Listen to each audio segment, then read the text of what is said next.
As we welcome our listeners joining us from Victoria, Tasmania, South Australia, WA and the Northern Territory to Perth Stadium, wherever you are. Great you could join us. Terrific day, about 27 degrees in the west as the top team in the competition going into round two. The GWS Giants take on the bottom place team, certainly not just of this week, the last season or two, the West Coast Eagles. The Eagles without one of their key forwards. It's the major change for them.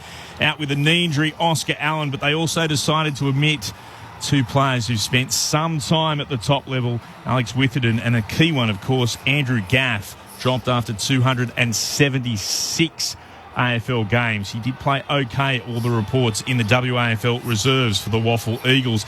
Big game for the Giants as they look to jump back over the top of their arch rivals, their local rivals, the Sydney Swans. Sydney going on top of the AFL ladder with their, at times, controversial 30-point win over Essendon last night. GWS know a solid win today will see them reclaim top spot. There's a lot to like about this one. Start not too far away. Let's find out what it's like downstairs. Clint Wilden alongside Mitch Turner in commentary. Our experts Sharad Wellingham and Cara Antonio, and Bridget Lacey can tell us what it's like. It looks picture perfect from where we're sitting. Bridge, what's it like with you on the boundary? Thanks, Clint. It is glorious. Not even I could complain on a day like today. 28 degrees, a slight breeze, if anything, favouring the city end of the ground. The surface looks great. Sunbathing the Graham Farmer Freeway end of the ground, so that might cause some troubles for the players looking into the sun in the first term. The starting benches today for West Coast: Hunt, Jimby, Cole and Barnett, with the tactical sub Marek. And for GWS, Cadman, Himmelberg, Thomas O'Halloran, and the starting sub for GWS is James Peatling. Liam Duggan, he's captain on his own today for the West Coast Eagles, out in the middle to toss the coin. Oscar Allen, of course, out with that knee injury. Toby Green comes out as well. I'll shake hands, the little mascot, to throw the coin aloft. Mitch Turner's got his eye across it. Mitch? Just waiting for the young mascot to toss up the coin. There it is. The call will be from Toby Green. He loses the toss. Liam Duggan wins it for West Coast. He'll kick towards the Swan River end of the ground, which is the right of our broadcast position. Sharad, Cara, can't imagine anyone tipping the West Coast Eagles. What's the line today for West Coast against GWS? What's an acceptable performance for this side, who is still building up against one of the premiership favourites? I think that it's probably, realistically, I think it's probably around the 60, but I think the 48-point mark is an acceptable defeat. But we never know, do we? No. We never know what happens when the ball gets bounced. We might see a completely different scenario play out to what we're expecting, and that's the beauty of football. But expectation is probably going to be 10 goals. Yeah. We'll take 8. I think it was the same last week. We were talking about Port Adelaide, 50 points. They were pretty happy with that. So anything, under 10 goals, I reckon they'll be pretty happy. But you never know. I mean, Fremantle came out and beat Brisbane last week, so anything's possible. Number one draft picks for the past 2 seasons out on the ground. They will be shortly, nonetheless. Cadman, of course, for GWS. He'll start on the bench, as we heard from Bridget Lacey, but there's so much focus. For the first time in front of his home crowd, he's had more back pages than anyone I can think of before even playing a game. He's got one under his belt. He now gets to do his stuff in front of his home crowd. Harley Reid is ready to go. Crowd building. We're about to get started. It's first versus 18th. It's the Giants away to the West Coast Eagles on live footy. Thanks to ABC Sport. Here's Mitch Turner.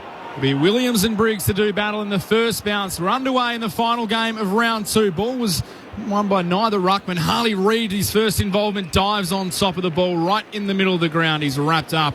We'll have another ball up in the exact same spot. Umpire tosses it up. Bailey Williams gets a hand to it. Yo overran it, socketed out towards Bedford. He's diving in for the Giants. The whistle is blown. Umpire has spotted a free kick. It's the non-officiating umpire. It's in the Giants forward line. Barris and Hogan tangled. Now coming in is Toby Green. Bodies were flying to the ground. It's a free kick to West Coast, so they try to move it forward and it's cut off by Iden. Did well for the Giants. Sends it out wide for Ware. He has a runner in support. That's Kick to half forward by the Giants, and it's chopped off by Jermaine Jones. In for his first game of the season. His kick, though, not good enough. The mark was spilt by the Giants. Ware able to get it to Tom Green. His first touch of the day. Kicks inside the 50. Barra's got a fist on it going back. Toby Green over the back. Open goal square. Kicks it through for the opening goal of the game. Just over 1 minute played here in the West, and Toby Green hits the scoreboard. Just a couple of skill errors from Jermaine Jones there. Obviously trying to take the game on, and we want to see that. Tim Kelly was out on his own, which he tried to get the ball to, but just has to probably continue to show that composure and take the game on. Strange one that Hogan and Barras one carrying on, because they're actually good friends. But like I said, once you go out there. Mismatch as well. McGovern had to chase Toby Green, and that was never going to end well for him. Just read it really well. The two Eagles defenders going up, and a nice easy one out the back for Toby. One straight 6, the Giants. Eagles yet to score. Opening minute and a bit at Perth Stadium. That push and shove between Hogan and Barras continued for a bit afterwards as well. From the restart, the Giants will get the clearance. Tom Green kicks inside forward 50. Toby Green couldn't mark. Chance to clear. Hoff for West Coast. Kicks towards left half back. It's tracked to the boundary line and will tumble over. We're in hot pursuit. Had no chance of dragging it in. Hoff was right with him. Throwing it right half forward for the Giants. Fascinating, of course, the question asked Adam Kingsley. If you were listening throughout New South Wales on the ACT, you'd have heard his comment about he thought that Toby Green was due a big one. He's got a goal in the opening 65 seconds. Giants get a clearance from the restart. They work it forward, but only as far as Duggan. He mops it up for the Eagles and he stabs the pass, and the cheer is for Reid, who elects to play on. Oh, sells a dummy around Weir. Listen to the cheer for that for West Coast. Shares it with Yo. Oh, back again to Reid. He evades another. Working it on once more. The Eagles have gone to Petruccelli to the left forward pocket, and he takes the mark. All the excitement about Reid. In one little passage of play, he showed why he has such high expectations from the Eagles fans. The number one pick, the big candy being sold, took a bounce, took them all on, and then got the ball back from Yo. Little don't argue as well. Nicely worked. Here comes Petruccelli, and he's missed. To the left-hand side. Wasn't far away from the tough angle in the left forward pocket. The Eagles' first scorers are behind. They're one behind. The Giants one straight 6, 3.5 gone in the first. Whitfield will bring it back into play. I scanned my eyes across the media centre up here, and there wasn't a smile. There was a smile on everyone's face as Harley Reid completed that play. Out to the wing from Whitfield. In front was Brown. Couldn't take the mark. Comes the way of Kelly. Game 201 today. Iden follows up. Little chip kick over the top to Riccardi. Now Tom Green moving it up the wing. Finds the chest of his skipper in Toby Green. No one man the mark. Played on. Kicks it up the field. Looking for a target at half forward. The kick was a dribbler. Brown unable to take it. West Coast diving on top. The umpire is circling, but it's bobbling around enough for it to be a ball up at right half forward for the Giants. Tom Green already 3 touches by my count. He's a ball magnet. Briggs tries to whack it forward. Got it to Daniels. His cheeky little kick was trying to find Tom Green. He just got a hand on it as it went out of bounds. He tried to chip it about 1.5 meters to Tom Green, who is right now matched up alongside Elliot Yeo. What a battle of bodies that is. Ball tossed in, just inside half forward for the Giants. Briggs does the follow-up work. Interesting handball to Daniels. Run down by Cripps. Umpire said play on. Yeo was able to feed the handball to McGovern. Now Luke Edwards for West Coast. Kicks towards Darling.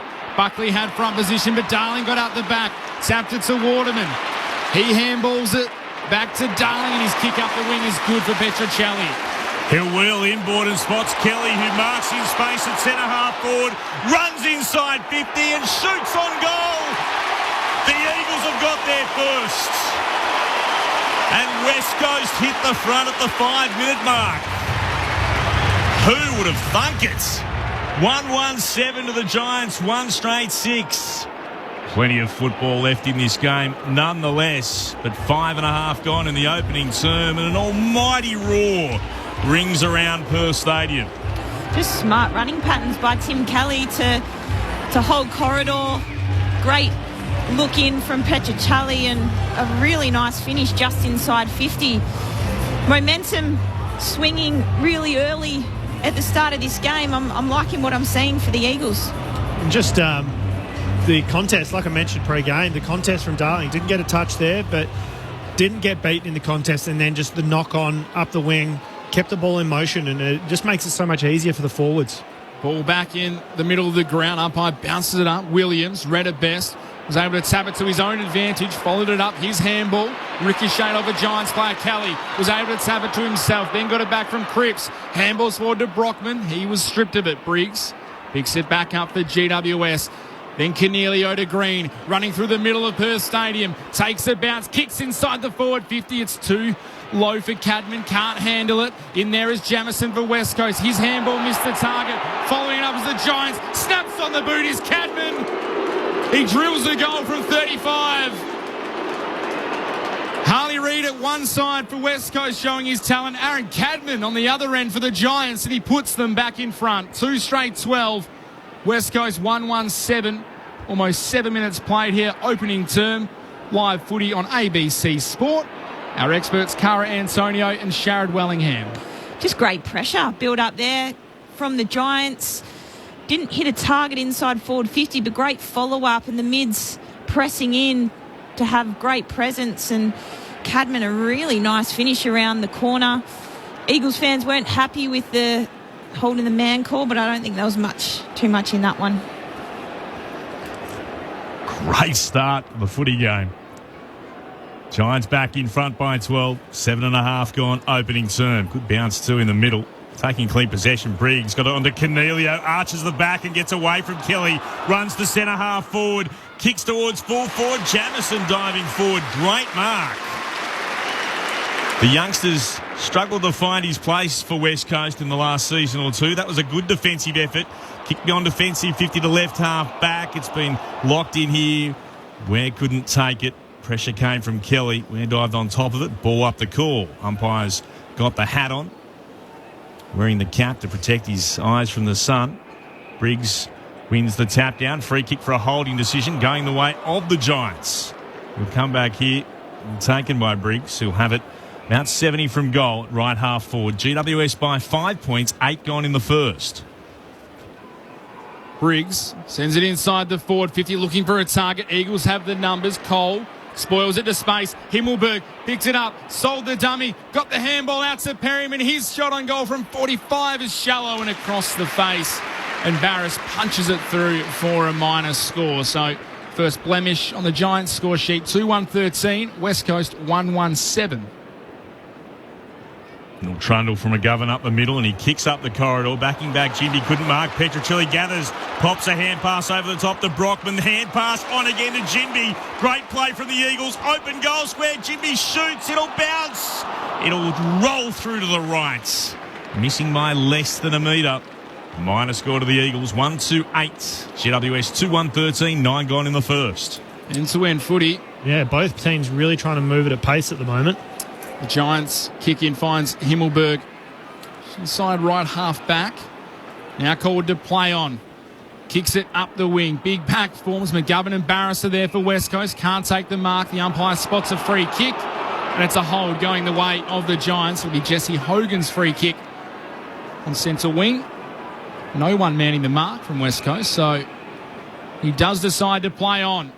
Now Hogan sends it inside the forward 50. Barris gets the fist coming across. Jermaine Jones, the first one, onto the ball for West Coast. Can't get clean possession. Coming through his Perryman. He was taken without it. The umpire spotted the free kick. We'll go Harry Perryman's way. The man on the mark is about 48 metres out, but almost directly in front. A backman for most of his career, Harry Perryman's kicked 25 goals in his 109 games. He loads up from 55. He gets high and up and under. It's all the way to the goal face. It's off hands coming through his Thomas, and he couldn't quite get the ball from hand to foot on the goal line. He roved it beautifully. The young man, they're having a score review, but Looked like it hit his thigh, I think. Looking at his reaction initially, he turned around and ran to set up for the zone, but Oh, hang on. Oh, It's almost can't- like he stepped on the Yeah. football Well, over the line. You can see the grass. You can flick see up it from hit the pressure. grass. But yeah, I think that's from the pressure of the foot that's caused the grass to top. I think he's kicked it. He thinks he's kicked it. He's seen the replay, Thomas. He's celebrating with Toby Green. He didn't celebrate initially, well, Harvey is Thomas. that enough to overturn? there you go. Wow.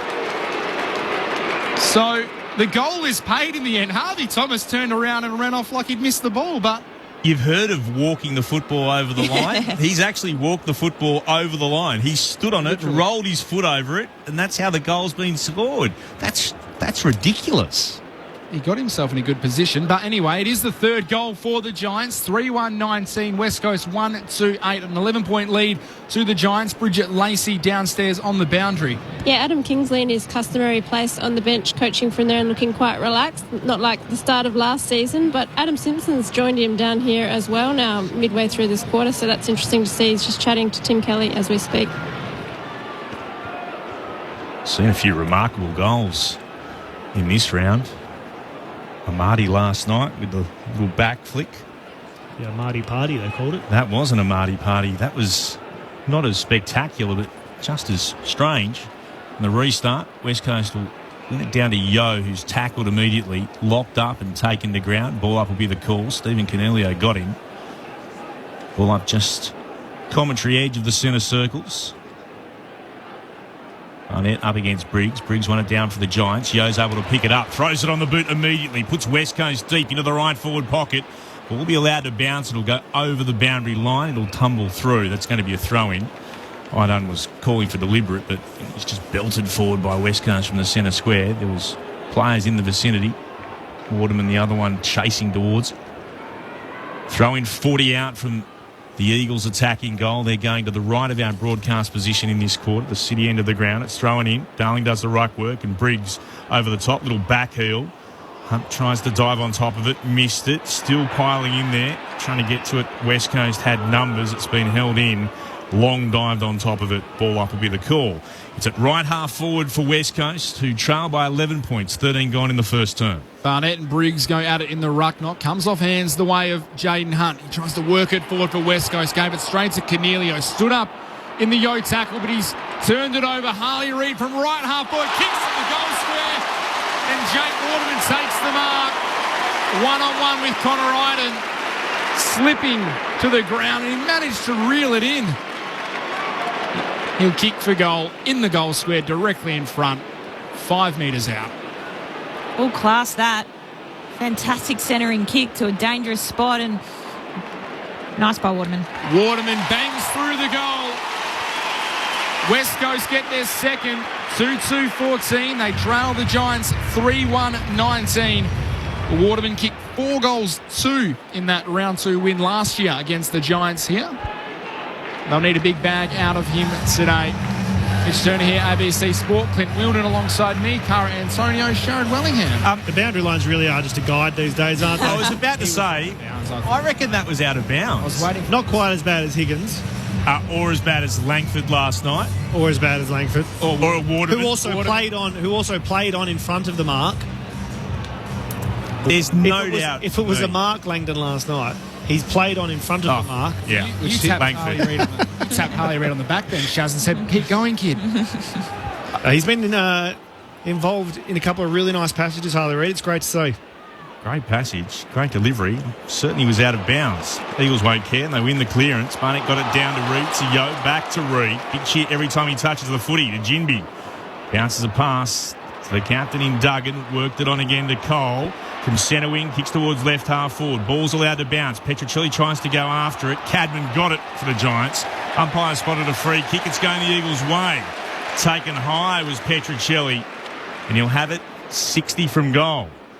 I mentioned last night I was bewildered by the number of out-of-bounds decisions that we've seen get wrong over the first couple of weeks of the season, and I'm convinced that's another one. For whatever reason it is, you get these strange runs. Here's Petruccelli, nevertheless. He'll kick from about 55 out. He'll send it towards the top of the goal square. Offhand, spills down, snap on goal. Chesser puts it up in the air. Would have the carry, not quite. Taylor was there and had support. Good little snap.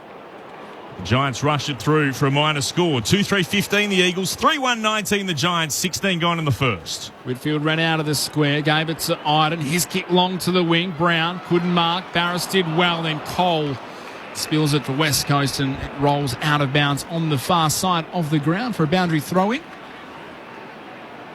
4-point margin the way of the Giants, but West Coast have certainly come to play. Yeah, they're leading in possessions, 42-35. They've got some good clearances and had some good impact around the ball. Tapped down by Barnett. Yo storming through the stoppage. His kick was a scrubber though. It was chopped off by Himmelberg. Coughed up the handball. Had to go back and get it. Fed it to the runner in Whitfield. His kick towards half forward is Green coming out. He led with the boot. Umpire said that's okay. Took the mark. Played on. Runs to 45. Kicks to the goal square. Riccardi. Will he be paid the mark? No. A late spoil through for a minor score. I thought that the Toby Green rule came in. Yeah, the studs up. Studs up, right in Cole's face. McGovern holds the ball in his right hand. Now gets told to move it on. So runs to the right back pocket. Kicks beyond defensive 50 to right half back. No mark taken. The Giants will emerge with it. Came from Ware to Cadman. Worked it by boot inside forward 50 to Riccardi. Now to Perryman. Kicks towards full forward. How will it drop? Just in front of Hogan. Awkward bounce for him. Turned at right angles and then tracking it towards the boundary line. Barras was happy enough to see it tumble across for a throw-in. A couple of metres to the left of the left-hand behind post. Giants kicking to the Farmer Freeway end of Perth Stadium, the left of our broadcast position. They currently lead by 5 points. 17.5 gone in the first term. Live footy on ABC Sport. Barnett won the tap down. Taken though by Hogan for the Giants. Got a hand pass away. Bedford tackled to ground. Was wrapped up immediately. It's going to be held in just inside the boundary line. He climbs up off the deck, Bedford, to give it back to the umpire. Quick update in the Sheffield Shield for our listeners throughout Tasmania and WA. Tasmania, 3 for 83. They need 455 runs to win. Toby Green just spinning out of a tackle, snapping one on goal, but it's, well, we don't know yet. It's either missed for a behind or it's out on the full. The umpires will come together. I thought it was just scraping through. So did I on my initial reaction. It's a 5-point margin at the moment as we watch the distorted replays, which aren't in much better of an angle than anyone who saw it live. That adds nothing to the conversation, those angles. I can't even We're see in the just ball. as good a position as that angle, and we thought it snuck in. There's only three umpires in the area. The one on the left is spot the ball. Is it? Insufficient evidence. I think they've just gone with the umpire's call. Okay, umpire's call looks like it'll be behind. It was. That was a soft call. He's shaping up to deliver the one-arm salute, and there it is. Okay, left arm comes down. It is a behind, so 3-3-21 for the Giants, 2-3-15 for West Coast as McGovern brings the ball back into play, kicks it long to the broadcast swing. In front position was Cadman, couldn't mark, spilt the way of Cornelio, gave it to the run of Kelly. His kick was a shank off the side of the boot. He was pressured by Hunt. It goes out of bounds on the full, and the Eagles will gain possession back. Come up the middle, West Coast, with the kick in. McGovern to Barras. Twirls the yellow Sharon in his right hand to assess what's in front of him. Decides to kick long towards right half back. Big pack up. No mark taken. Spilled off Cadman's hands. He's tackled by Yo. Straight away, umpire will ball it up. So just repeating, Tasmania in its second innings in the Shield final. 3 for 84, needing 454 runs to win. WA needing 7 wickets. They'll play tomorrow with day 5. Yo brings the ball away from the restart. Tackled by Bedford. His hand pass was intercepted. Ware got it. Gave it on to Kelly. Kicks up into the air inside forward 50. Big spoil from Barras at the back. Punched it away. Giants collide with each other. Himmelberg goes over the football. Petruccelli tries to dive on it. Locks it in. Ball up again. Centre half forward for the Giants. Umpire will go and grab it. GWS a 3-3-21. The Eagles 2-3-15 into time on in the first. Ball back into play. Cadman did the ruck work. Ended up in the hands of Ware. Spun on a dime turn, send it back inside 50. McGovern flew, was able to follow up the work, then was caught, coughed up the handball. Coming through for West Coast was Tom Coley's taken the ground in a strong tackle by Bedford, and it'll be a ball up. 30 metres out, directly in front of the Giants' goal. Cadman, beautiful ruck work down to Thomas. His handball found O'Halloran. The Giants running backwards. Kelly retreating, trying to get it to Cornelio. Thought he was held. No call. Hunt for West Coast. Got it out. Brockman, beautiful little tap onto Cripps. Running through the middle of the ground. The umpire has called it a throw. Wow. So the Eagles fans don't like it, but it'll be coming all the way back to Lachie Whitfield, and West Coast have to run back into position defensively very quickly. Football fans don't like that one. It was a clear knock-on and beautiful bit of play. Whitfield kicks into the pocket. Mismatch for the Giants. And Hogan was opposed to Tim Kelly in the pocket, and he took the easiest of marks in the end. And he'll go back to kick his first goal for the day, leading the Coleman medal tally early. He's got 10 goals already this year. Just had his back turned. Tim Kelly and Hogan, nice little bit of body work there. Strong mark. So Hogan, acute angle, left forward pocket. We're right behind the kick. Stutter step approach. Kick is off the side of the boot. Won't make the distance. Pack flies, and the fist comes from Jamison and knocks it through over the goal line for a behind. 3-4-22 the Giants. 2-3-15 West Coast. 22 minutes played. Clint Wheeldon. Gee, I'd be keen to see the Brockman tap again. Whether he took enough possession, that's why he was pinged, or whether it was a clear tap. Live, it looked a clear tap. Haven't seen anything on the screens at the moment as the Eagles go down the outer wing. It's with Duggan now, and the captain spears the pass towards left half forward. Beautiful kick to Cripps. He let out and marked on his chest. Turns around from left half forward, kicks the full forward. Darling went up, maybe before acceptances. Couldn't mark it, spilled down. Chest up, locked in, holding the ball. Strong tackle coming from Ware. Locked him up, ball and all. Umpire saying he had prior to get rid of it, and Ware takes the free kick and puts it to Iden, who marks in his defensive goal square. Stays in the shadows as he sends it out towards Whitfield. He'll play it by hand again to Buckley. Now to Himmelberg at left half back. Draws an opponent. Hand pass to Briggs. Hand pass over the shoulder. Couldn't find anyone on the full, but it sat there nicely for the Giants to kick around the body. And Callahan gathered it and then sent it down the throat, though, of Cole. Marking for the Eagles at right half back. Sends it into the middle of the ground. Risky kick by Cole. Will it work out for West Coast? Kelly got a hand in there. Knocked it to Hoff. It was his handball back to Kelly. Missed the target. Pulled off it by Iden. Ends up with Chester, but the umpire has blown the whistle. And you can tell by the West Coast crowd which way the free kick is going.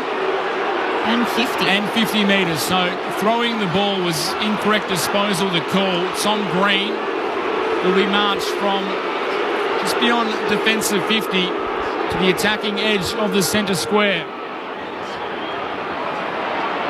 West Coast trying to flood numbers back. Green looking for a target for the Giants. Kicks it into the pocket. Hogan is there. Can't mark Barris from the side. Coming over the top of Briggs pushing forward. Sends it into the crowd. Ball in 15 metres around for the Giants' goal. Any thoughts on the Yo flick off the ground? I mean, if they're consistent, then at least you could say Brockman was pinged for a similar thing.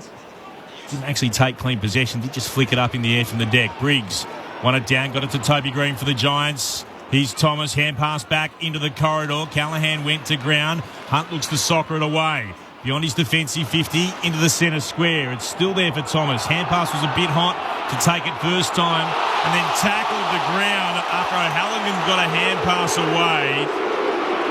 Wrapped up and dumped down there was Thomas. He does still look like he's an Oz kicker, so fresh-faced. Ball up will be the decision. Briggs tried to get clean possession. Couldn't get a kick through traffic. Tom Green was back there. Worked it away for Kelly, who sends it inside forward 50. Cadman couldn't mark, going to ground. Brown tries to battle his way. Wins it against Hoff. Hoff backs up a second time and gets him.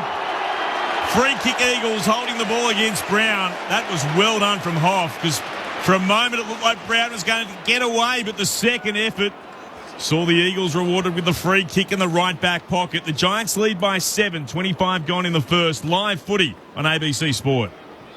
Hoff will send it down the wing for West Coast. There in front is Taylor, and he takes a strong intercept mark, as he often does. An All-Australian, Kevin Sheedy medalist. He tries to kick it inside to Whitfield. It's chopped off by Brockman. Did well to get a spoil in. Then his handball to Reed. Set him a task. Tries to share it with Brockman. The Giants are swarming. Reed taken high. Free kick paid. He'll play on quickly to the run of Hunt. Kicks it to half forward. Going back with courage is Long. Couldn't take the mark. Now trying to follow up his work. Tom Green in there for the Giants. Won the ball. Shared it with Whitfield. And now Taylor brings it out to the broadcast wing. And the former captain, Cornelio, has the ball right in front of the interchange gates. Gives it to Ware. Another short kick up the wing goes to Harvey Thomas. Slow ball movement here from the Giants. Not the tsunami that we're used to. Thomas now plays on. Kicks it inside the forward 50. Giants players trying to get there. Big punch from Barris again. Coming through was Callaghan. He went without it. Now Cole for West Coast. Slipped over. Caught in a tackle. Managed to get it out the way of Kelly. Sends it tumbling kick into the middle of the ground, and Waterman can't take it, and the Giants win it back. Stolen by Whitfield. Hand passes across the centre circles. This is Ash. Takes a bounce. Hand passes to Himmelberg. Works it to Cornelio. Pops it inside forward 50. Daniels marks. Leading out from right in front, and he marks 45 from goal. Well, they've worked hard for that mark, the Giants. Defenders of West Coast, especially Barras, he's up to 5 spoils, been really strong down there, and last line of defence stuff too. All of them have been really good. Dangerous spots, and he just stood tall. Brent Daniels, 4-4 for the season. Smallest player on the ground. Bright orange boots, sends the ball towards goal and through the big sticks for a major. GWS have got their fourth. 4-4-28 to the Eagles, 2-3-15. That's taken a bit of the air out of the Eagles fans' sails. It's gone a bit quiet here at Perth Stadium. 27 gone in the first. GWS hit back, they compose themselves, and they put their lead out to 13 points. Exactly right. That is a little bit deflating because it's been up and back, contested, really strong in the air and on the ground from both sides. And that was one of those ones where it's kind of like the arm wrestle's just sticking there, and the other team just gets them, smashes them down. So, yeah, a little bit deflating for the fans in the stands, but it's been really hot and really contested footy. It's great watching so far. 28 minutes played in the opening term. Briggs wins it out of the ruck, takes it, snaps it inside forward 50. McGovern went back for West Coast, built the mark. Now Jones comes through, shakes a tackle, did well. Fed it to McGovern. His release kick out to the wing is in front of Hunt. Has the leg speed, just needs the ball to sit. Is able to gather and retreats back to the captain, Liam Duggan. So Duggan has it just beyond right half back, goes inside with a 45 kick to Edwards. Looking for a target, Luke Edwards. Has to retreat and go back sideways to Duggan again. The Giants set up well behind the ball. Plenty of orange in front of the captain. He goes short to Cole. Slightly further infield.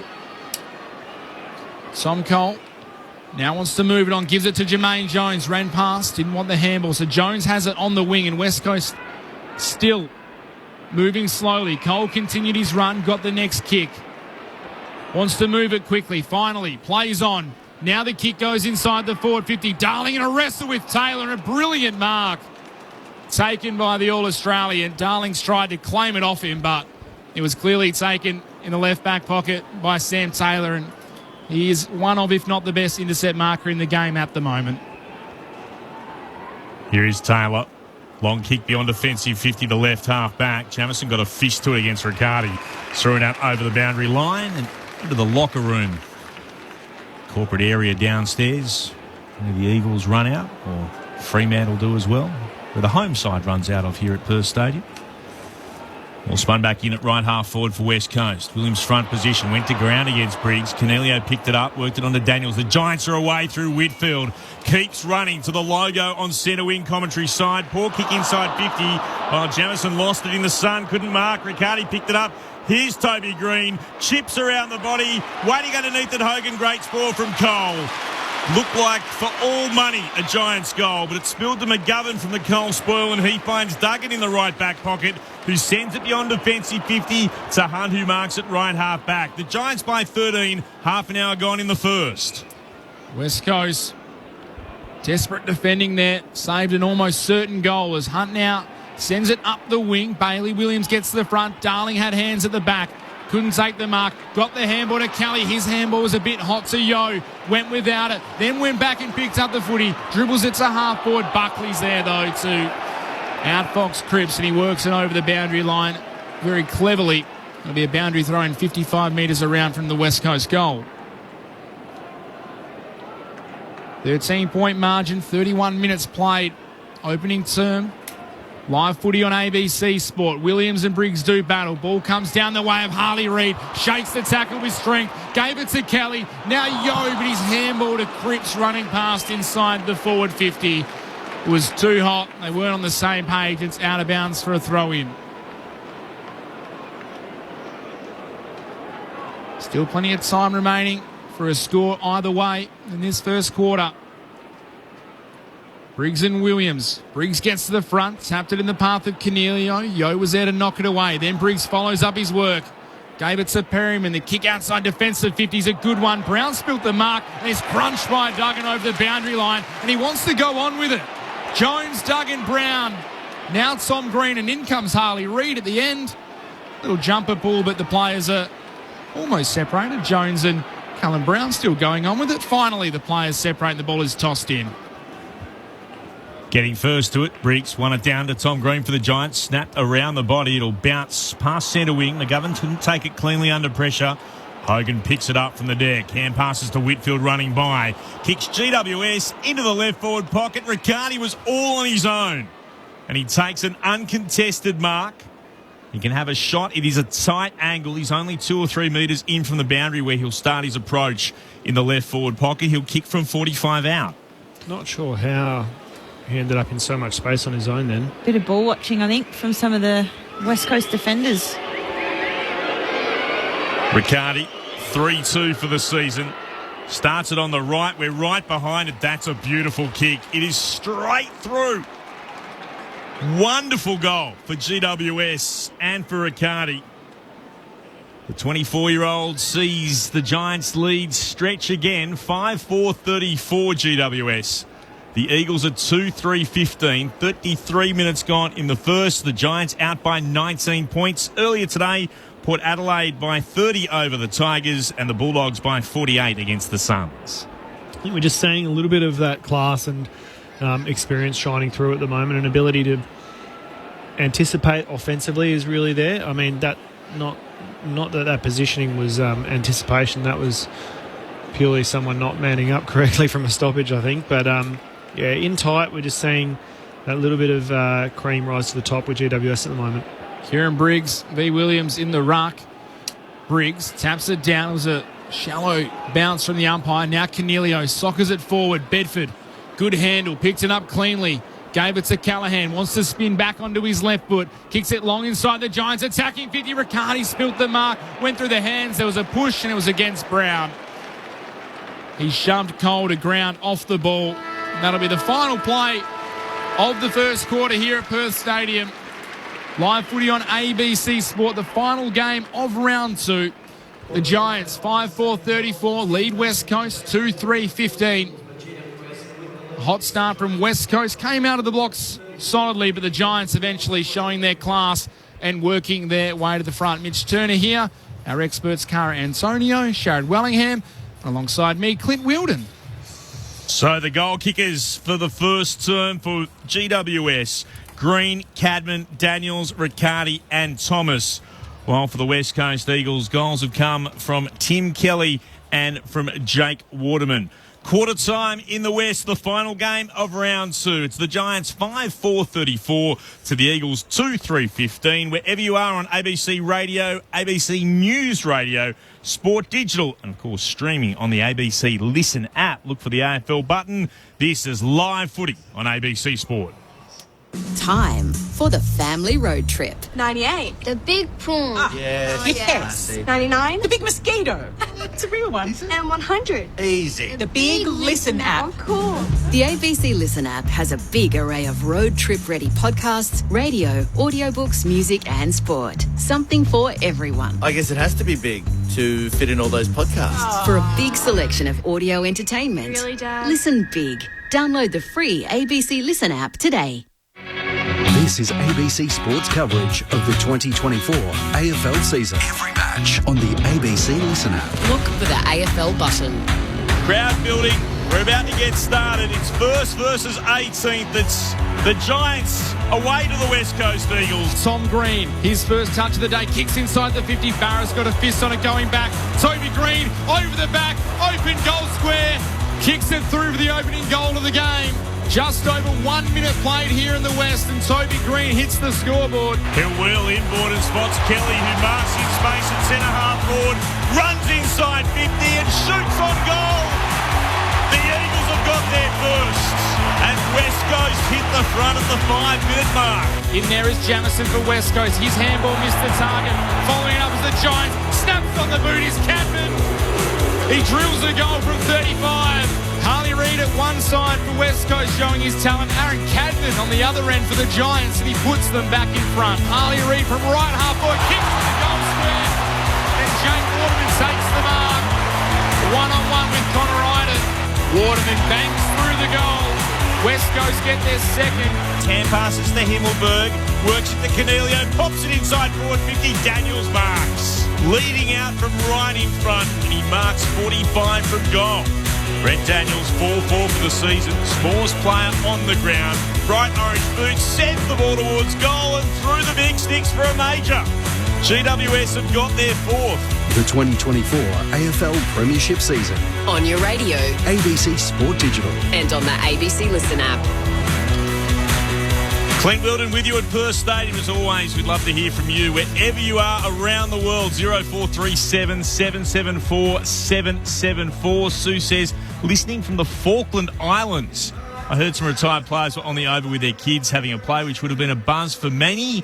Here's to a decent game from the young Eagles. There were some of the greats of the West Coast Eagles out there having a little kick before the start of proceedings today. Nice to see so many of them. It sounds like the Eagles, the Weagles, are giving it a red-hot go, yet the Giants are matching them with a little bit more coordination. That's from Grant from Waterloo. G'day to you, Grant, from texting in. The Jack Jumpers have just beaten Melbourne United. They have in the most recent game. It's just finished. The Jack Jumpers 93 have beaten Melbourne United 91. So well done to Tasmania, keeping that game right in amongst it. The first game went the way. Let me just pick that up. I'm trying to get the exact score for you. The NBL website has never been great. We'll get to it in just a moment. In the other scores, just bringing you up to date with those as well. Tasmania now need 432 runs to win against WA, with Western Australia requiring 4 for 106. That's Tasmania, so they need another 6 wickets there. 4 for 106, Tasmania in its second innings. You can hear the Sheffield Shield final. If you like, go to the ABC Listen app and just look for the cricket button. Here at the moment, it's the GWS Giants over the Eagles. They lead at the moment by 19 points. Our experts today, Premiership player Sharrod Wellingham and former All-Australian Inkara Antonia. Great contest, Great early. contest. Great contest. West Coast brought the pressure. It's been good. 20 tackles each. I thought the two late goals to the Giants really didn't show reflect us. the quarter, did it? No, it didn't. It didn't. But the West Coast defence has held up. Barras 5 spoils. McGovern leading disposal getter with the 9. Couple of intercept possessions, and Jermaine Jones has been really good back there. So I think the kicking efficiency, just looking at the stats, West Coast going at 67, GWS 59. So clearly the pressure adding to GWS and how they're disposing. Plus 12 in inside 50s for the Giants as well, but only the 3 marks. So all in all, pretty... Clearances are nice and even too, which They is are. a good sign for West Coast Yep. with that midfield. Going up against Caniglio, Kelly, Green, it's a real tough ask, isn't it? Absolutely. And so I think the engine room can really hold its head high, but we just need to see a little bit more getting on the same page. I think that there's a couple of instances where tried something that just didn't quite have the same connection between players, and we'll see that gel a little bit more. But great effort from both sides. Just repeating for you, the Jack Jumpers leading that series, best of 5, 2-1 over Melbourne United as we're underway in the second term. Briggs out after it, tries to soccer it forward for the Giants, ricocheted off Duggan, came up into the air, now it's taken by Yeo for the Eagles, hand pass again to Kelly, to Duggan, hand pass meant for Edwards, went behind him, had to backtrack, got Ware right with him, gets a kick away eventually, Edwards for West Coast in the direction of Waterman. He couldn't mark, pressure came from behind by Idun, spilled down to Duggan, hand pass again on in turn to Cripps for the Eagles, now it goes to Yeo, falling over, hand pass into the legs of Duggan, it ricocheted away, goes over the boundary line for a throw-in, about 40 out from the Eagles' goal. Waterman is up after being on the deck for a moment. Umpire going to spin the ball back into play. Just inside the Eagles' forward 50 in the right forward pocket. Briggs against Williams. Briggs front position, won it down, came to Whitfield of the Giants, got it to Tom Green, was well tackled by Brockman, got a hand pass out where can only take it across the boundary line for a throw-in. Right half forward, still 60 out from the Eagles' goal. The Giants 5-4-34, the Eagles are 2-3-15, opening 70 seconds. Briggs in the ruck against Barnett. He led all disposal getters in the first quarter, Briggs, with 10. This time, though, it falls the way of his opponent in Barnett. His high kick inside the forward 50 drifts wide and it's out of bounds on the full. Elliot Yeo, though, quickly getting himself up to 12 disposals for West Coast. 9 to McGovern, 8 to Duggan. The Giants, Briggs 11, Whitfield 10, Tom Green 9. Some of the key stat getters so far. Taylor sends it up the wing for the Giants. McGovern in front. Cadman flew from behind, couldn't mark. Falls the way of Tom Green. Briggs tried to knock it on, but knocked it straight to Yeo. He sends it inside the forward 50, and Taylor takes another intercept mark. A little bit too Taylor conscious there, Bailey J. Just had to go at the ball. Probably would have been All-Australian last year, Sam Taylor, if not missing a significant part of the season. He was ineligible in the end. As the Giants move the ball up the wing, flying in front was Briggs. Got a hand in, coming through now is McGovern for West Coast. Gives it to Jamison. He's dragged down immediately by Cadman. Sam Taylor, you've actually got to play a certain amount of games to be eligible for the All-Australian. He technically missed out by 1. So, has made it before though. Briggs takes it out of the ruck. High up and under, won't be 15. Umpire says play on. Spoil spills the way of Kelly for West Coast. He handballs out in front of the second gamer in Barnett. His kick up the wing is a good one, but it's chopped off before it gets to Williams. Well, guess who? Sam Taylor. Great mark. Slips catch, diving to his left, wasn't it? What a player he is. So Taylor kicks back up into the air, down the outer wing. Big fly, no mark taken, 4 win-ups. Jimmy was at the drop, got it for the Eagles, gave it to Kelly. Hand pass to Duggan, hand passes to Brockman, good hand pass again. Releases Jamison, has a chance to get a kick away towards right half forward. Darling couldn't mark, pressure came from the back. Spills down again, Petruccelli had 2 goes at it. Lost it, went to ground. Umpire says it's a holding decision. Petruccelli held without it. Has it 51 out from goal. Pops it into the right forward pocket. It runs past Cripps, stretches out the arm. He can't drag it in. You can feel the frustration around Perth Stadium. It's a throw-in. 35 out from the Eagles' goal. Just a waste. Just needed a few more seconds to compose and hit the target inside forward 50. Still a 19-point lead to the Giants. Nearly 4 minutes gone in the second term. Briggs still able to win it down against the opposite 32. And Williams, it came to Edwards, worked it back to Kelly, kicks up into the air. Taylor underneath it, got crashed into by Waterman. Ball jars out. Idun hand passes forward, and then Green of the Tom variety couldn't quite control it. It's over for another boundary throw-in. About 51 out from the Eagles' attacking goal. Farmer Freeway end, they're heading to the left of our broadcast position. 4 and a bit gone in the second term. Still the Giants 5-4 to the Eagles 2-3. Briggs shifts Barnett out of the way in the ruck contest, but Daniels couldn't find its teammate. Ball is rolling on the ground now. Ash strongly tackled by Ruben Jinby. The umpire will ball it up a little bit further away from the Giants' attacking goal. They're about 80 out from home. Ruck contest again. Briggs this time tapped it down to a teammate. Up goes McGovern. Couldn't take the mark. Now Duggan on his non-preferred right boot. Kicks towards half forward. Wrestlers on. Idun and Waterman Iden knocked it into the path of Kelly. Now finds Cripps. Little dinky kick inside. Finds Waterman. Umpire says it went 15.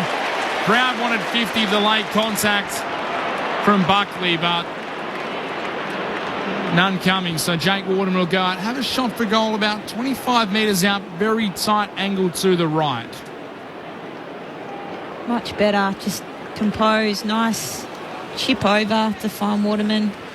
Just needs to go back and steady and hit the scoreboard. It'll be nice for the Eagles to hit early here in this second. Has one already today. As I said, kicked 4 last time these two sides met. Waterman on the approach, kicks through, but kicks to the right. Rue the miss. So a minor score to West Coast. 2-4-16. They trail the Giants 5-4-34. So here the GWS Giants bring the ball away from the right back pocket from Perryman. It's beyond defensive 50. Callahan with it, marking hard up against the boundary. Sends it back inside defensive 50 to Ash, who marks and immediately takes a bounce. Drew Cripps to him, hand pass to Iden. Got a hand pass to the outer wing. Taylor took it, popped it up in the air. Nicely worked to Buckley, then to Ash again. He's done some running. And then a horrible kick under pressure. Came from Cripps, only worked it as far as Jamison, and then he turns it over again to Buckley. Buckley kicks towards left half forward. Jones underneath it for the Eagles. He's tackled to ground and loses possession. More players dive on top of it or ball it up. Left half forward for GWS.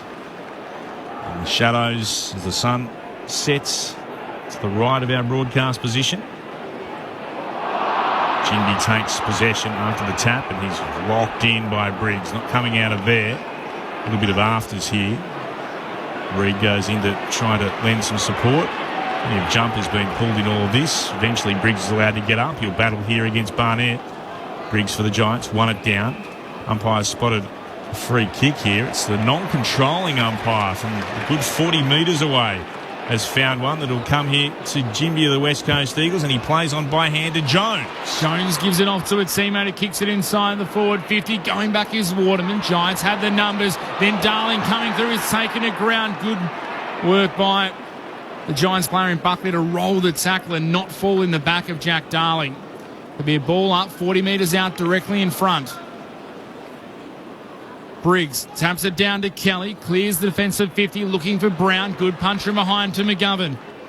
Fell down to a teammate off hands in Jones. He was grabbed immediately, so ball up inside the centre square, slightly favouring West Coast end. Kelly came through for the Giants, then Briggs socketed off the ground. Umpire said that was okay. Whitfield has it on the broadcast wing, kicks onto the lead of Riccardi. Good kick, good lead. Riccardi takes the mark, still a kick and a half from home. Looking up, he sees McGovern set up deep in the Eagles' defensive 50. Kicks towards Green at half board instead. Can't mark. Thomas able to gather. Then Toby Green handballs over the top. Brown tried to knock it to a teammate, but West Coast win it back and Petruccelli clears defensive 50. Darling can't mark, spills to ground. Iden picks it up for the Giants. Got it onto Himmelberg. Stepped away from his opponent in Waterman. Goes back to Buckley. He'll throw it on the boot. They'll come from everywhere. Inside forward 50. No mark taken. Edwards at the front. Got it onto Hoff. He releases Cole for the Eagles. Stabs the pass to centre half back and long marks. Goes laterally back inside defensive 50 to Cripps. And Cripps will steer it out towards right half back. Hoff marking. Not sure where to go. Sends it right back to Barris. He'll look to switch play. McGovern backing back. He's got plenty of space as he marks just beyond defensive 50 at left half back and then moves it to Jones. Couple of metres in from the boundary. Stab pass was dangerous. Reid couldn't mark, diving out to his right. Scooped on by Tom Green. Kicks around the body inside forward 50. Jamison couldn't mark it. Able to gather against Hogan. Hands it off to McGovern. Now back to Barris, who'll chip short to Chesser. We're back where we started. Oh, he's dropped the mark. He should have taken under no real pressure. Green was able to knock it away. It comes now to Thomas, now to Callahan for the Giants. Hand pass over the top of Daniels. Back there, Hoff mops up for the Eagles to Jones. Hand pass to Jamison, who's tackled by Daniels over the boundary line for a throw-in. That was a messy 90 seconds of football that you really won't want to ever see again. Giants 5-4-34, the Eagles 2-4-16. 10 gone in the second term. The ending for the NBL Game 3 of the grand final is a cracker. I'll tell you about it at half-time.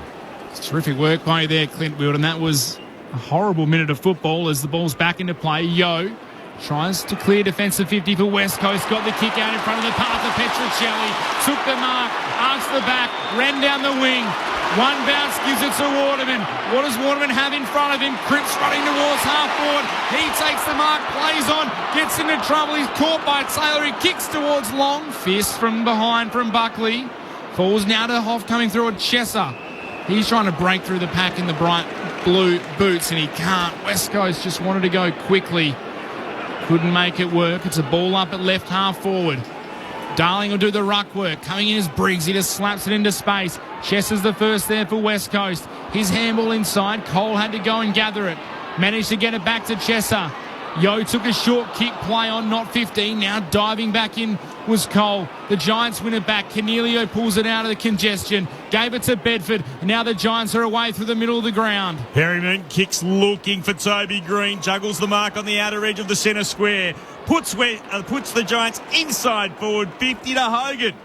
It's West Coast under enormous pressure. Hogan marking 45 from goal. He's slightly to the right of centre. Should go back and have a go at this. There's the slightest zephyr of a breeze behind him. Jesse Hogan. He'll put boot to ball from right on 50. He starts in line with the right-hand goalpost. The stuttering start. Here he goes from 50 out. Kicks on its way. It's out to the right. It misses right. A minor score to Hogan. One more to the Giants total. 5-5-35 to the Eagles 2-4-16. 11 and a bit gone in the second term. And earlier today, the Power by 30 over the Tigers and the Bulldogs by 48 against the Suns. Duggan will bring the ball back into play for West Coast. Kicks it long beyond defensive 50. Taylor worked Darling underneath it. Eagles managed to get the ball forward down the wing. It's bouncing in space. First to meet it was Buckley. Slid to his knees. Little underground handball to Ash. His handball cut off by Jimby. The Eagles will try and go forward again. Hunt ran into trouble. Had to snap around the body. Going back, Cripps. Spoiled it away from Iden. Iden gathered it back. Got in trouble. Gave it to Buckley. His handball was suspect. Crowd wanted to throw.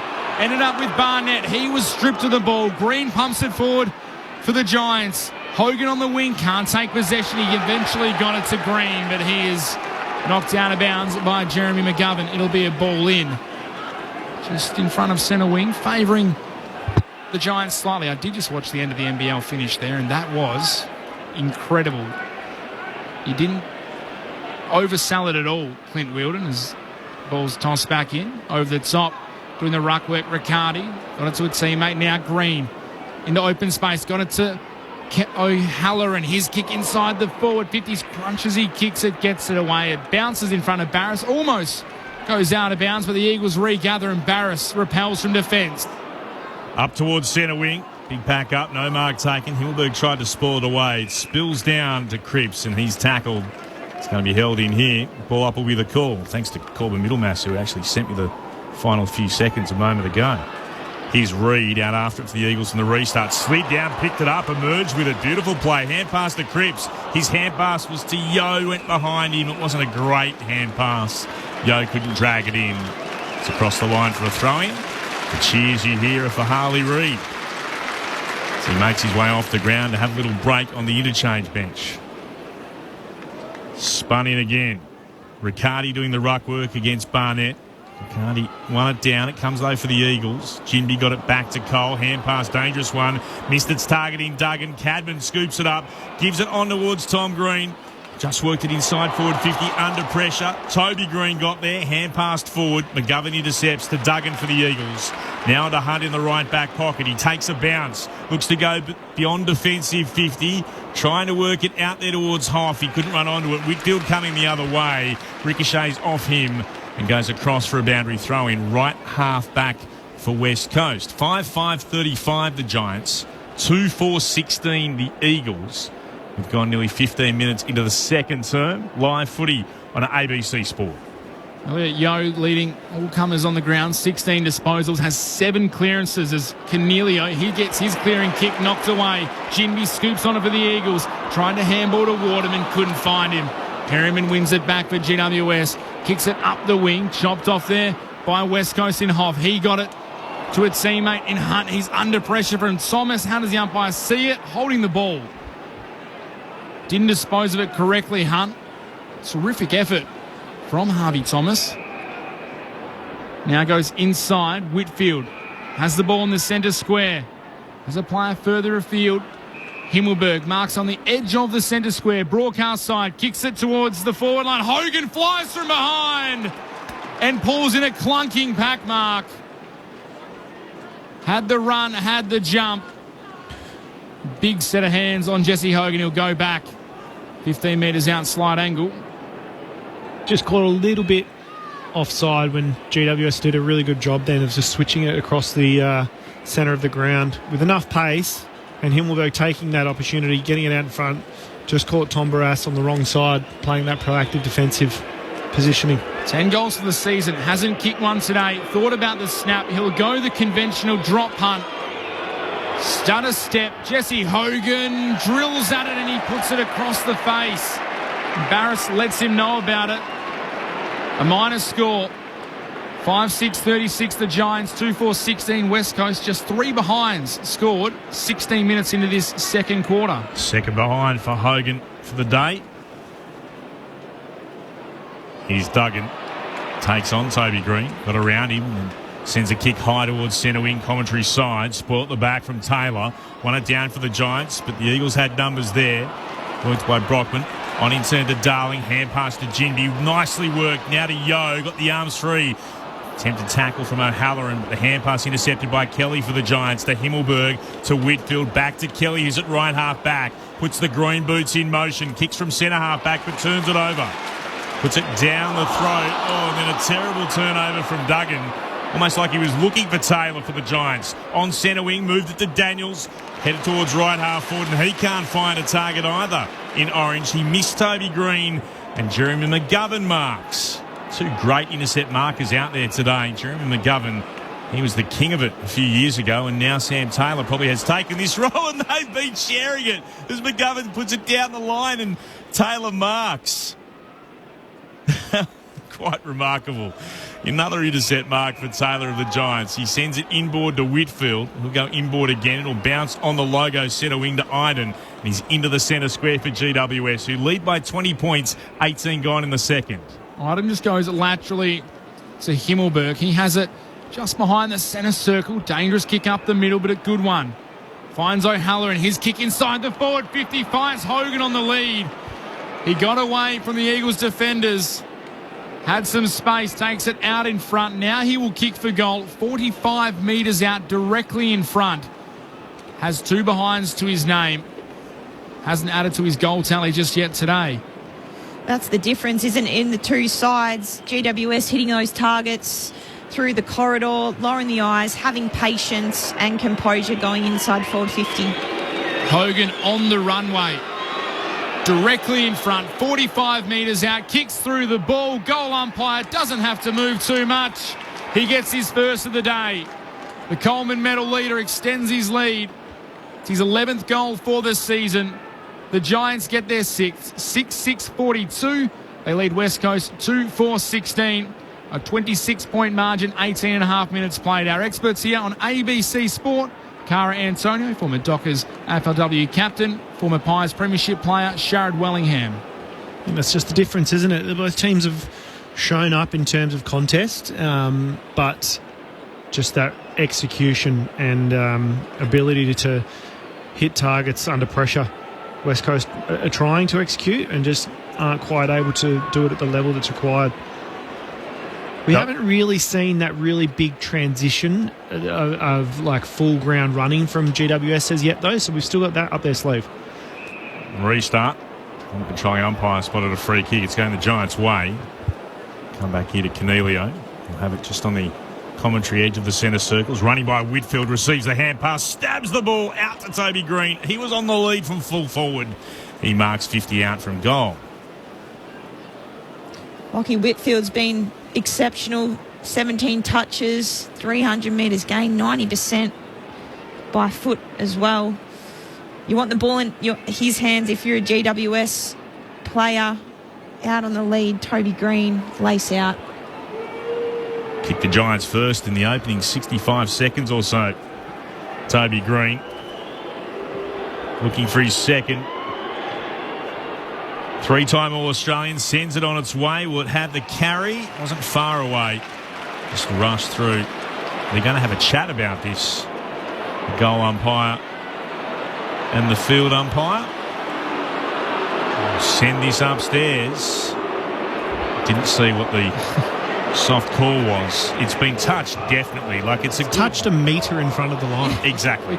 It's been touched before it's even gone past the goalpost. We saw that from here. Yeah. Well, that's I called it, and then you're like, oh, hang on. I could see the umpire charging in. It is a behind officially. 6-7-43 GWS, 2-4-16 the Eagles. Just ticked into time on in the second turn. WA's taken another wicket. They're 5 now away from victory in the Shield final. Tasmania 5 for 128. They need 410 to win, the Tigers. Jones kick beyond defensive 50, came off hands. It's knocked forward by the Giants. Daniels was able to shake the Reed tackle. Then Callaghan, his handball to no one in particular. Green did well for the Giants to come through. Then was tackled, lost possession. Crowd wanted ball. No whistle. Yo extracts it, gives it to Harley Reid. Stood up in the tackle. His handball, though, set a task for Duggan. Ends up with Hunt. Now Darling. And Duggan on the end of it dribbles it up the wing. Waterman ran underneath it. Then tried to punch it forward. Hunt gathers off the ricochet, but he's run out of bounds. Even Darling's hands at the moment, he's not really putting it to his teammates' advantage. He almost looks a bit disinterested. The 4 disposals today, 3 handballs and a kick. Jack Darling, Briggs in the ruck, punches it forward into the space of Green. He in turn does the same, knocks it onto the advantage of Bedford. His kick inside the forward 50, Barris is the one favoured, and in the end he punches it out of bounds for a boundary throw-in. So it'll be thrown in about 40 metres around from the Giants' goal. Last 8 inside 50s have gone the Giants' way. They lead that stat 33-17 at the moment. West Coast have had one of the past 10 inside 50s. It's been played at this end of the park, the city end. Giants forward 50, thrown in. One down by Briggs. Goes there to McGovern for the Eagles, to Yo. Hand pass to Kelly. They get it beyond defensive 50 West Coast. Kick towards centre wing. Waterman flew. Himmelberg at the back. Probably should have marked it. Tapped it out, though, looking for Callaghan. Picked up here by Waterman. Clever hand pass to Brockman. Dragging there nicely. Duggan got a hand pass back. Couldn't find Hunt, who dropped the footy when he stretched out his right hand to gather. Kelly picks it up for GWS and stabs it short. Nicely worked to Tom Green. Thought about going quickly by hand. There was an option forward in Callaghan along the line. That's ignored. He'll get told to move it on now. And from in front of the Giants interchange Gates, Tom Green kicks towards right half forward. Flying was Barris, went to ground. Briggs went up, couldn't gather. Reid at the bottom of that, gave it off, stolen by Riccardi, then great pressure from Brockman, applied it to Callaghan, ball spilled out again, Giants still with it, it came to Riccardi, gave it to Bedford, who slams it home from the top of the goal square. They've got another one, the Giants, they've got their 7th, 7-7-49, the Eagles 2-4-16, 23 gone in the second, and just as it looked like they were going to be able to clear this, West Coast not to be, and the Giants were able to take the most of the opportunity. Odd non-call there for mine. I think that it wasn't a disposal from O'Halloran there. He knocked off the. No. Yeah, but it's incorrect disposal. He's knocked him off the kick. How did he dispose of it? You can argue the ball's been jarred free in the contact. Yeah. As opposed to like he hasn't correctly disposed of it, but the contact has called the ball, caused the ball to jar free. Been knocked. So if he was attempting to handball, it would have been an incorrect disposal. It's an odd rule, it is the incorrect disposal. Because if you drop it, but there's no contact, it's not a free kick necessarily, but if you throw it, it's different. Ball back in the middle, O'Halloran extracts it from the centre clearance, kicks it inside the forward 50, a spearing kick finds the chest of Cadman. That kick was beautiful. Probably 10 foot off the ground for the whole 35, 40 metres. He has one already, Aaron Cadman. This will be for number 2. He's going to kick from about 35, 40 out, slight angle to the right. This will make it 5 in a row for the Giants. His kick on goal. The goal umpire has to do a little bit of work. but he squeezes it in. Aaron Cadman gets his second. The Giants get their 8th. And that is 5 in a row for GWS. 8-7-55. They lead West Coast 2-4-14. A 39-point margin. 25 played second quarter. On ABC Sport, Sharad Wellingham, Cara Antonio, our experts. It's tough when the midfielder breaks away from a centre clearance like that. O'Halloran, great composure, coming out the front of a stoppage. Perfect setup for a deep forward to lead exactly like Cadman has just there, directly at the kicker. Not much a defender can do with a kick like that.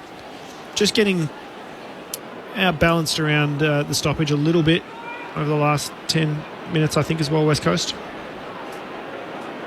From the restart, the Giants will get the clearance again. Cornelio, though, his hand pass was intercepted by Brockman, and then Whitfield gives away a free kick, taking Brockman high.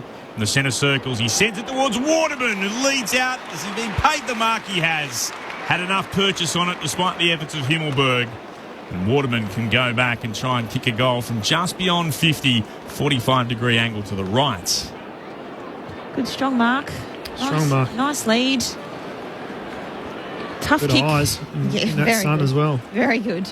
Tough kick from that distance, but they need one back here, the Eagles, because this could get fairly ugly if the Giants keep hitting the scoreboard like they have. Jake Waterman with 1 goal already today. He wiped the sweat from his brow. Starts his approach. He'll put boots a ball from 51 out. Goal umpire has to shield his eyes from the sun. It won't have the carry. Big pack up. It's off hands and then slapped through by Iden. Rushing it through for a minor score. West Coast 2-5-17. The Giants 8-7-55. 26 gone in the second. That Iden one looked a bit more of a throw than Brockman's. He has the ball now, Connor Iden. Kicks it up the wing. In front is Green. Takes the mark. Bounced to his feet. Played on immediately. Gave it to the run of Cadman. He goes further up the wing. Daniels. He has some space. Looking for a target inside the forward 50. Hogan can't mark. Barris getting across. Punched the ball into the stand. Another spoil for Tom Barris. It's been a good battle so far between the former teammates at Claremont. 7th spoil for the game. Both grew up in the suburb of Scarborough here in Perth, very close to each other. Having a good battle today. Ball tossed in inside the Giants forward line. Briggs took the shallow ruck work, snapped around his body, did it all himself, but he couldn't finish. He hits the post, a minor score.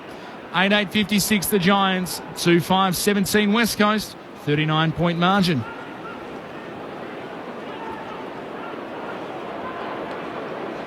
Hush has come over Perth Stadium after a bright start. That's how we expected things to go. The Giants' skills just really starting to show. The Eagles through Duggan, then to Cole beyond defensive 50, turns it over. Iden took 2 grabs at it, couldn't mark it first time, but was able to turn and complete the mark. Stands just forward of the wing, southern side of the ground. Shadows continue to work their way across Perth Stadium. Iden will put it back for the Giants into their forward 50. Pack of about 6 there. At the back, Jamison got the spoil. Spilled down to Daniels, though, of the Giants. To Kelly. Hand pass to Whitfield. Hand passes back inboard. Over the top of Cornelio. He turns and looked to soccer it away as the siren sounds for half-time. GWS 8-8-56 to West Coast 2-5-17. So the Giants starting to take control of this game. Having a look at the goal kickers for GWS. Cadman with a couple. Green, Bedford, Daniels, Hogan, Riccardi and Thomas. The other goal kickers for the Giants. West Coast held goalless in that quarter. They scored just the 2 behinds. One of them rushed. Waterman and Kelly remain their goal kickers in that first quarter. As the teams head to their respective huddles, it's what you sort of expect when first plays 18th at the start of a round. West Coast really been showing how it all works by GWS side. There is just so much to like for what is to come in 2024. If you'd like to send us a text, we'd love to hear from you. 0437 774 774. And I will tell you about that amazing finish in Game 3 of the NBL Grand Final Series in just a moment. But first, let's get the thoughts of our experts. The final game of Round 2 here on Live Footy on ABC Sport. Cara Antonio and Sharad Willingham with us. Yeah, I think for mine it was, like I said, it was that arm wrestle where GWS and West Coast were really, really even for a lot of it for the first quarter and 10 minutes.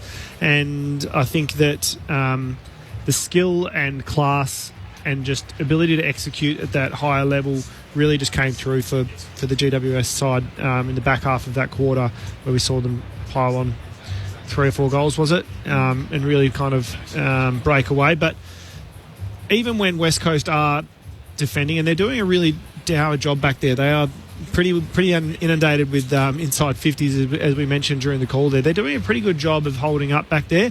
But if they do manage to turn it over, because they're spending so much time in their defensive half, they're so drawn up that they have nothing forward to go to. So it's a really tough one, because you have to have that confidence in the side to turn it over and you know, do the work in their back line, but you're constantly getting drawn up. The forwards are getting drawn up for West Coast and find themselves out on the wing with nothing to go to. And then the GWS pressure is just surrounding them and turning it back over. And their ability to have options in their forward 50, they're going deep, they're going to really dangerous spots. Tommy Barrass has done a great job standing up. Like you said, 7 spoils has just been... that last line down there, he's been really, really important. I'd hate to think what the score would have been without Tommy out there today, but there have been some promising signs for West Coast. I think that they've shown some really good signs, and their ability to, I suppose, hold their own in and around the contest at clearances is probably an area of improvement that I've noticed so far this year. The clearances are pretty even, 21 to 19, but they're just not able to capitalise on that. They're not able to break away, like we saw a few of those centre bounce clearances that are so good, because everybody's deep and set up, and you can really lead at the ball carrier. It's perfect. It's ideal, and we just haven't seen that kind of thing play out for West Coast yet. But the scoreboard is 39 points, so I think it was closer than that for 3/4 of that half. Yeah. You agree? Oh, definitely. And I think you hit the nail on the head there. The pressure, the energy from West Coast, they've definitely come to play, I think.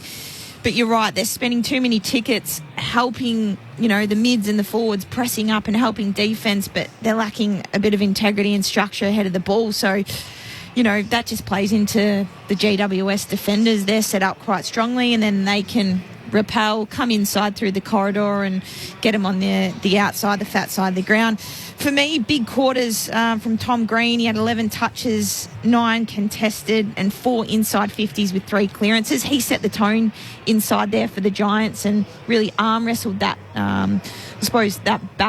that momentum back with the Giants. Lockie Whitfield as well, I mentioned throughout that quarter, going at 91% by foot. He had 10 disposals that quarter, and he just gets off the train. He's the one that starts that orange tsunami off half back, and the handball receives. You've got to be tighter on him, because he's elite with both sides of his body in hitting targets inside forward 50. I think for me, turnovers have been costly. We mentioned it as well from West Coast. They just lack that little bit of polish and finishing those skills like GWS have done so far this season. And 5 goals, 3 from turnovers is where the Giants have been able to score. 2 goals, 1 that quarter.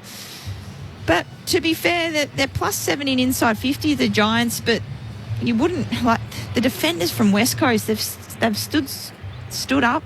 They've been strong. Yeah. McGovern, Barrass down there, fantastic, but how long until the damn waters break? You feel a bit for the back 6 there, but again, to their credit, I've been impressed so far. They just need to tighten up on their skills, that polish and execution to finish. The scoreboard could be a little bit different if they held a few marks or had a bit more composure in the front half of the ground, just rushed a little bit. So be interesting to see what comes of this second half.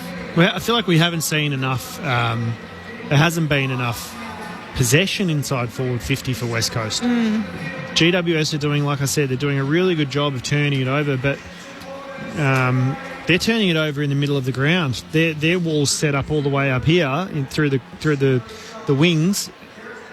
West Coast's wall's on that last line.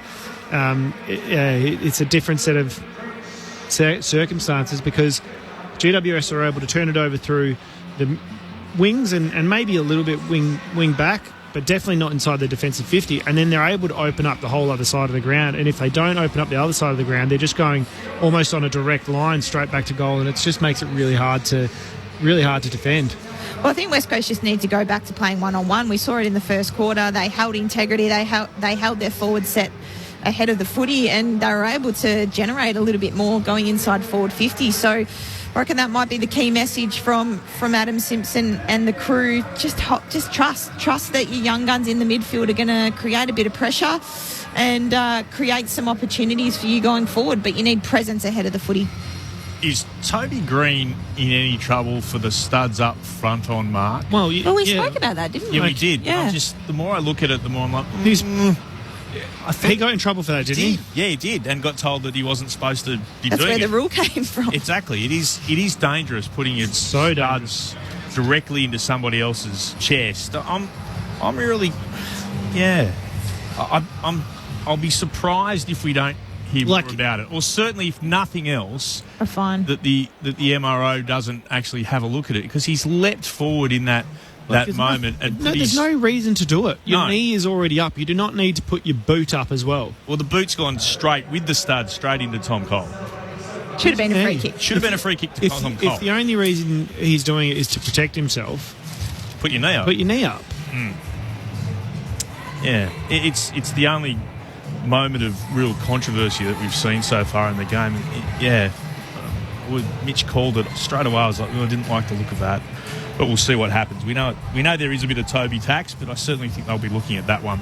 I did promise before we head to the news, and we'll get there in just a moment, to talk you through what happened in the final seconds. And it was the final seconds of Game 3 of the NBL Championship Series. At that point in time, it was 1-1 between Tasmania and the Melbourne Victory. And so with literally 1.2 seconds left on the game clock, with Tasmania trailing by 1, Melbourne leading 91-90, Jack McVeigh one step into the front court. He brought the ball up, took a step into the front court with 1.2 seconds left, nailed a massive shot, an unbelievable shot, to win Game 3 of the Grand Final Series for the Jack Jumpers, 93-91 over Melbourne United. So the Jack Jumpers 2 up in the series. Game 4 in Tasmania on Thursday. They can wrap it up if they win that one in Tasmania. Forget about Scott Ross saying defend the island. They've taken the assault to the mainland. Great job for the Jack Jumpers. If there is a Game 5, of course, that's for the following Sunday in Melbourne. Can the Jack Jumpers get it done? Well done to them. And a tremendous effort by Tasmania getting into that final. Not such great news for the Sheffield Shield side, the Tigers, unfortunately for them.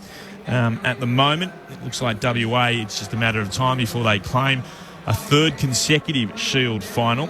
Right now, Tasmania 7 for 142 in their second innings. So WA needing another 3 wickets, or Tasmania, the very unlikely 396 runs to win that game, taking place at the WACA ground. You can hear that if you'd like to on the ABC Listen app. Look for the cricket ball, the red cricket ball button, full commentary of the Sheffield Shield final. And of course, the other game in cricket, completed a short time ago. The Australian women beat Bangladesh women by 6 wickets, so they've sealed their best of 3 one-day series 2-0. Sophie Molyneux, in her return to cricket, one-day international cricket, of course, took 3 for 10. Bangladesh were all out for 97 in the 45th over, and Australia ran down the target pretty quickly in 23.5 overs, 4 for 98 to win that by 6 wickets. As I said, a couple of NRL scores to bring you as well. The National Rugby League, the first game today, the Parramatta Eels beat the Seagulls. What a contest that one always is. They won that 28 points to 24. And then the Knights got home as well in a close one. 2-point winners over the Melbourne Storm, 14 points to 12. So the winners today, the Eels and the Knights. And the winners earlier in the AFL as round 2 wraps up. The Bulldogs by 48 points against the Gold Coast Suns, and Port Adelaide in Travis Boak's 350th game beat Richmond by 30 points. Here at half-time at Perth Stadium, the Giants lead 8-8-56 to the Eagles 2-5-17. Let's pause now and get the latest from the ABC Newsroom.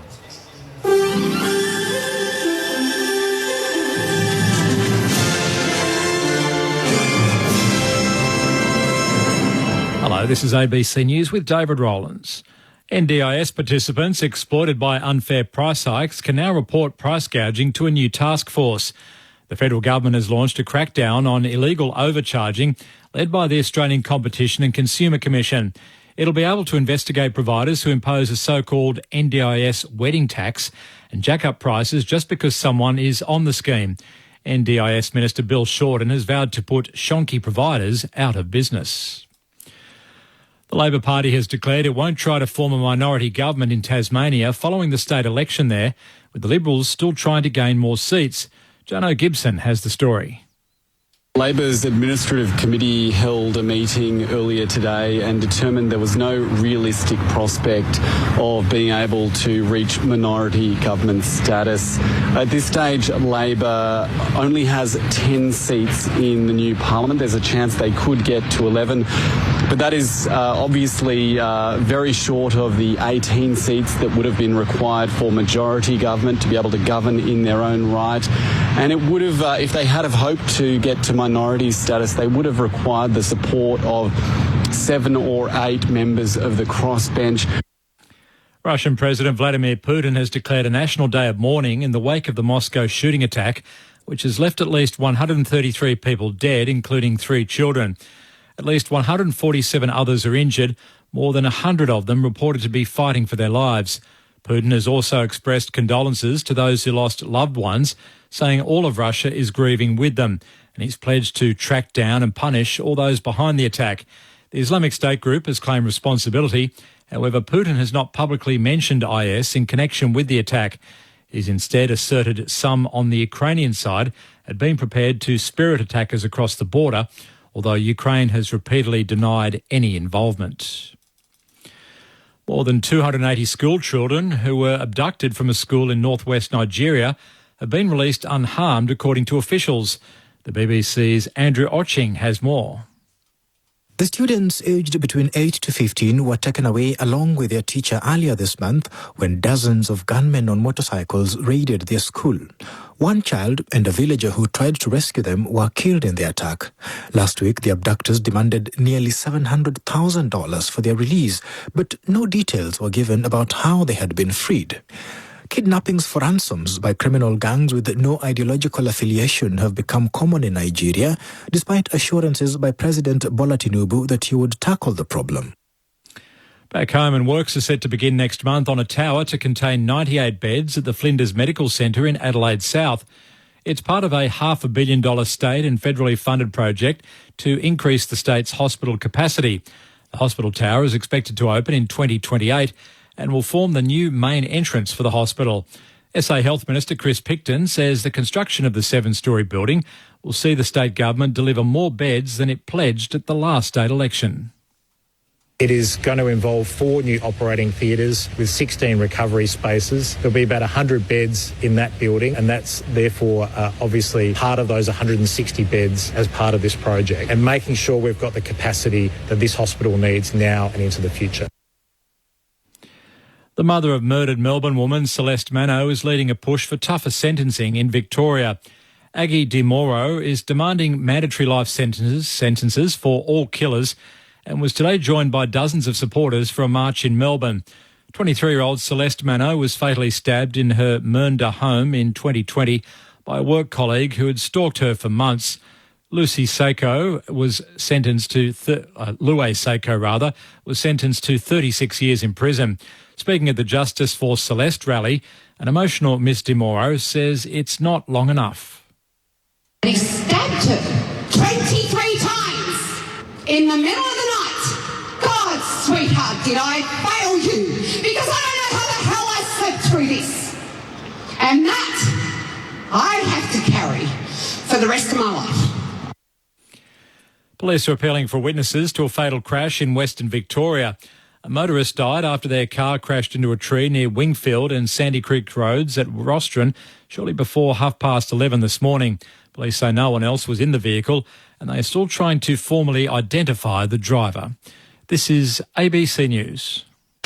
Cedric S. Ben Sump here to remind you to join HG and Roy as they throw the rugby league carcass onto the slab and forensically examine the entrails. Remember, rugby league has known knowns, known unknowns, and unknown unknowns wrapped in a fine gossamer of mystery.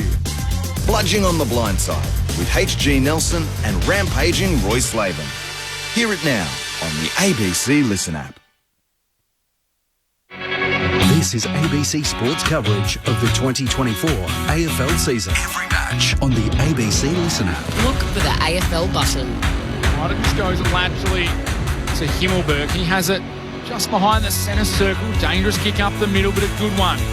Finds O'Halloran. His kick inside the forward 50. Finds Hogan on the lead. He got away from the Eagles defenders. Had some space, takes it out in front. Now he will kick for goal. 45 metres out, directly in front. Hogan on the runway. Directly in front, 45 metres out, kicks through the ball. Goal umpire doesn't have to move too much. He gets his first of the day. Flying with Barris, went to ground. Briggs went up, couldn't gather. Reed at the bottom of that, gave it off, stolen by Riccardi, and then great pressure from Brockman. Applied it to Callaghan, ball spilled out again, Giants still with it. It came to Riccardi, gave it to Bedford, who slams it home from the top of the goal square. Ball back in the middle, O'Halloran extracts it from the centre clearance, kicks it inside the forward 50. A spearing kick finds the chest of Cadman. This will make it 5 in a row for the Giants. His kick on goal. The goal umpire has to do a little bit of work, but he squeezes it in. Aaron Cadman gets his second. The 2024 AFL Premiership season. On your radio. ABC Sport Digital. And on the ABC Listen app. GWS lead here at Perth Stadium comfortably at half-time. They're up by 39 points, 8-8-56 to the Eagles, 2-5-17. And really is going to become a question of how much for the Giants unless West Coast can find something and find it quickly. Another update for you from the Sheffield Shield final. Still 7 wickets down, Tasmania in their second innings. They need 387 runs to win. WA chasing 3 wickets. They've extended play by an extra half an hour, expected to stop at 5:30 local time. They'll push it through to 6 o'clock with the chance of a result. You can hear all of that if you want to on the ABC Listen app. Go for the cricket button, or if it continues tomorrow, you'll hear it on ABC Sport Digital and also on the cricket app.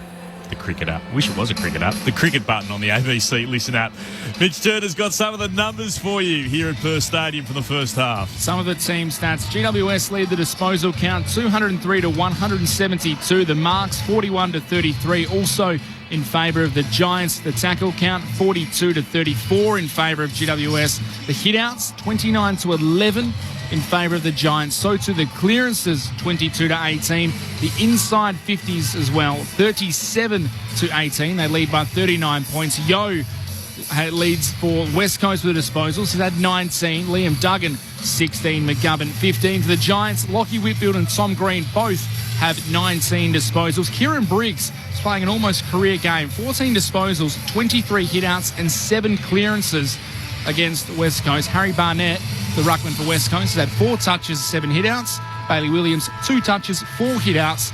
They are getting belts as we get underway for the second half. Giants lead by 39 points. They ball it up in the middle. Briggs can get the tap. Was able to soccer it forward for the Giants. Williams with the initial touch for West Coast.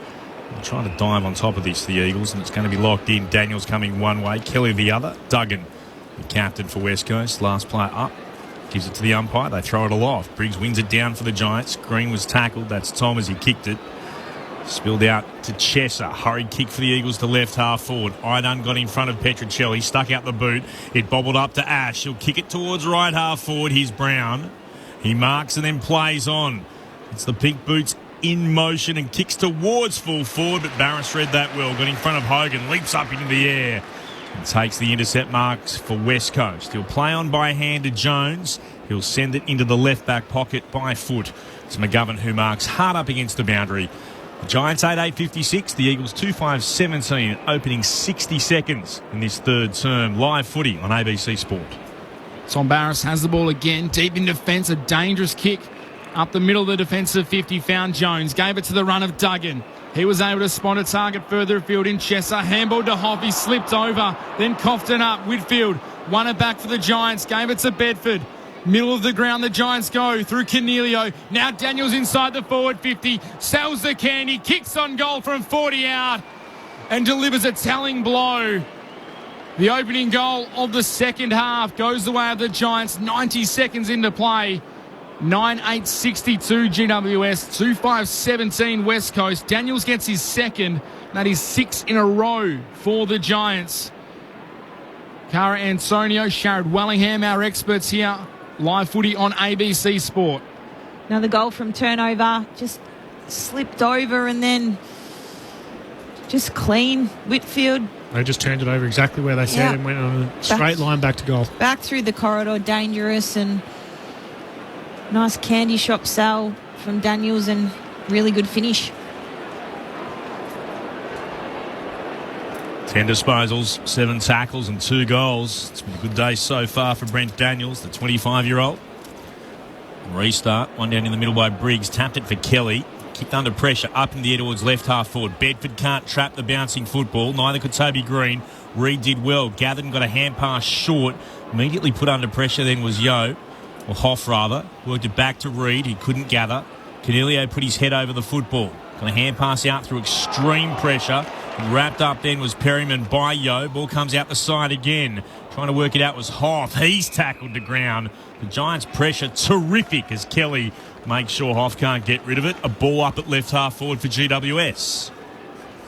48 tackles to 36, the Giants. They lead, but they've been applying the pressure all around the ground. And from the restart, it came down to Reid. Tackled immediately again by Briggs after he did the ruck work. Another ball up left half forward for the Giants. Briggs gets front position in the ruck contest. Got it to Green. His handball. Well, Cornelio hacked it out of mid-air. Didn't want to take possession. It fell in the arms of the West Coast captain in Duggan. Disposal number 18 for him. Sole duties today in the absence of the injured Oscar Allen. Kicks it up the wing. Waterman tries to fly from behind. He fell over. Taylor was able to tap it down to Perryman. His handball to Cornelio. Run down by Yeo. Managed to get a kick away. Daniels scrubbing kick inside the forward 50. Hogan had the space, but it missed him. Barris cleaned up for West Coast. Jamison, dangerous kick across the face of goal. Duggan had to pick it up. Tackled immediately by Callaghan. Umpire was about to pay holding the ball.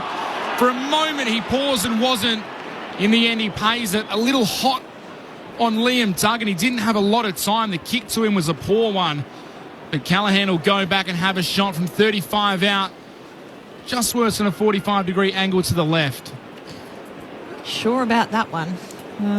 As you mentioned, Mitch, he got tackled as soon as he gained possession, so tough one there. Just 5 goals for his career. Callaghan comes in, sends it straight through the middle. Finn Callaghan gets his first of the season, the Giants' 10th today. It extends that run out to 7 goals in a row for GWS. 10-8-68. West Coast 2-5-17. A 51-point margin. West Coast haven't kicked a goal since the 14th minute mark of the first term when Jake Waterman kicked his first. Just doing a really good job of anticipating that the ball is going to continue to be surged forward. GWS, they're playing in front. West Coast are just flat-footed, and GWS are coming forward to everything. Their anticipation and, I suppose, confidence that the ball's going to come free from the contest, be won by their teammates up the ground is what's enabling them to keep the ball in motion. 51 points the margin. The restart. Monks go at it. Williams won it down for the Eagles, but straight to Kelly. Got it to Cornelio. Kicks the Giants up in the air. Coming to meet it then. Brown couldn't mark it. Gathered the drop ball, though, and handed it back to Kelly. Racing by. He kicks into the right forward pocket. Hogan was behind of a line of 4. Couldn't mark it. Spilled out to Ware. Gave it back to Hogan. In the right forward pocket, his kick around the body. Looking to centre it to Toby Green. Is intercepted. Good mark there to Hoff. He's found himself in the right position. Oh, dangerous kick. Really dangerous to McGovern. Made to earn it. Closing quickly on him was the big form of Brown. Was able to hang on to it. Now McGovern has to shield his eyes from the setting sun. Pops it short and finds Cole. He's in the left back pocket. Goes on a short run and kicks high up into the air towards the logo southern wing. There's only one player there where it dropped. It's a Giants. It's the Giant form two of Briggs, and the big ruck takes the mark. He'll stand on the logo on the wing and put the Giants back into attack. Disposal 16 for Briggs. Sends it inside the forward 50. Jamison got the fist there for West Coast. Knocks it back to Barris. He gave it to Hoff. Cole under pressure. Did well to get away from Green, but his kick beyond defensive 50 is straight to the Giants, and Perryman will send it back inside. He's looking for a target. He's about 60 from home. Waiting for a lead. Now gets something he likes in the pocket. Kicks it towards Hogan. Can't take the juggling attempt. Spilled the mark. Jimby cleans it up for West Coast. A high kick back where it came. Darling slipped over. And Buckley in the end was able to take the intercept mark unopposed. He's still a kick and a half from home. Right forward flank. Now kicks it back inside the forward 50. Looking for Hogan again. Flash on the side. McGovern there to fist the ball out of bounds. It'll be a boundary throw in. 30 metres around from the GWS attacking goal. They lead by 51 points. Live footy here on ABC Sport. Tasmania has lost another wicket. They're 8 for 155. They only need just 2 wickets now to win the Sheffield Shield final. From the throw-in again, it came down to Kelly of the Eagles. He got it out to McGovern. Kicked towards centre wing commentary side. It dropped just short of that, but well met by Petruccelli. Marked on his chest. Sends it down the line to Cripps. He marks. Has to pause for a moment for Eagles to stream forward. Pops it towards right half forward. Long.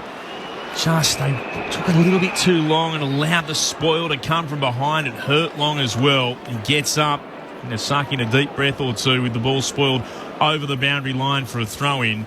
Just was up in front of him and then got crunched by Taylor coming the other way. Throwing it right half forward for West Coast. Williams front position. Gets there first. Took clean possession. Gave it on to Long. Wobbles a kick inside the forward 50. Darling stuck out of hand. Couldn't mark. Punched back by O'Halloran. Ball spills down away from Cornelio. Long gathers. Was he taken high? No, according to the officials. Yes, according to the officials. At first, no call. Then the call was made. Cornelio giving away the free kick. Noah Long's got it. 60 out from goal at right half forward. Wearing the number 13. It's a nifty little move from Noah Long as he kicks it inside the forward 50. Strong mark again. Sam Taylor in front of his home crowd, formerly from here in the West. He plays on across the face of goal. Took a bounce. Got it to Iden. He gave it to Himmelberg. Now Buckley kicks it up to the wing. The Giants have numbers free. Ware's running down the outer side. Delivers further afield to his captain in Toby Green. He's got another overlap player at half forward in Hogan. Marks it 48 metres out. But he's right up against the heart of the boundary line. Just inside the 50-metre junction. The right half forward. He looks inside. Decides not to pass laterally. Now has his eyes back inside the forward 50. Kicks towards Green. He couldn't take the mark. He had McGovern alongside him. Cole knocks it out of bounds for a throw-in. So another boundary throw-in 20 metres around from the Giants' goal. They've kicked 7 goals in a row. West Coast haven't kicked a goal since the 14-minute mark of the opening term. Ball gets spun back into play. Williams, front position, knocks it into the path, though, of Tom Green. He can't gather. He's got Ruben Jimby alongside him. The two wrestle. Green eventually gets a handball back into play. Harley Reid takes possession, shakes a tackle, then spins out of one. Had to retreat back to McGovern. His kick beyond defensive 50 is high. Oh, player goes down, slung in the contest, and that was Perryman, who'll have the free kick 60 metres out from goal. Perryman looks across half forward and finds Idun, who marks right in front of goal. He'll walk back inside the centre square. Congested forward line. He'll put it to the teeth of goal. Big pack up and wonderful grab from Barris. Front position. New contact was going to come as well. Stuck the arms up. Beautiful mark. And then he spotted a teammate as well. Jinby in some space at left half back. His hand pass to Chesser. Chesser takes a bounce. Hand passes back to Jinby. Oh, it took too long and Cornelio intercepts. He read it beautifully, the Giants. Cornelio kicks towards centre half forward. Marked there by Thomas. Moves it inside forward 50. Kelly has a shot at goal, and Kelly brings those in orange sitting behind the goals at the Farmer Freeway end to their feet. What a finish. Josh Kelly. Now, they are going to send this upstairs. The goal umpire says it's a goal. They're just going to check whether or not it has touched something on the way through.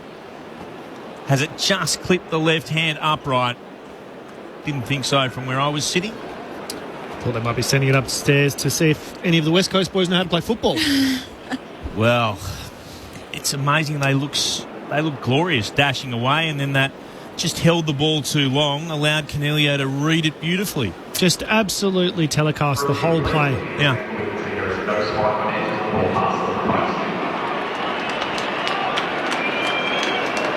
Well, I suppose with all these things, it's much better to go upstairs and get them right. Yeah. But the end of it was, it's going to be a goal. And it deserved it. What a finish. Josh Kelly puts his name on the goal-kicking list for the Giants. He'll go and sit downstairs and take a bit of a breath. The score, 11-8-74 GWS. 2-5-17 the Eagles. 12 gone in the third. For those who like to play along with this sort of thing, the Giants, we knew they'd be back on top of the ladder. Right now, they've given their percentage a 27% boost. It's up to 170.7 as we stand right now. Just ability to turn it over in really dangerous positions again, and they're lined. It's just turnover, run straight towards goal. It's their 7th goal from turnover for the game, the Giants. You're listening along. Join us on the text line 0437 774 774. Give us your thoughts, Eagles fans especially. The margin out to 57 points. The Giants win it back in the middle again. Canelio gathers the loose ball, runs away from his opponent, kicks inside the 50. Hogan juggling, can't mark. Green handballs to a teammate, ends up with Thomas. Left foot snap around, the body is curling, hits the top of the goalpost. Almost got his second, Harvey Thomas. The cheers from the crowd. The ball ricocheted 40 metres away. But it is a minus score. 11-9, 75-2-5-17. Maybe for the fact that they clearly called it a post at this time. There was no score review. I thought they were going to review it.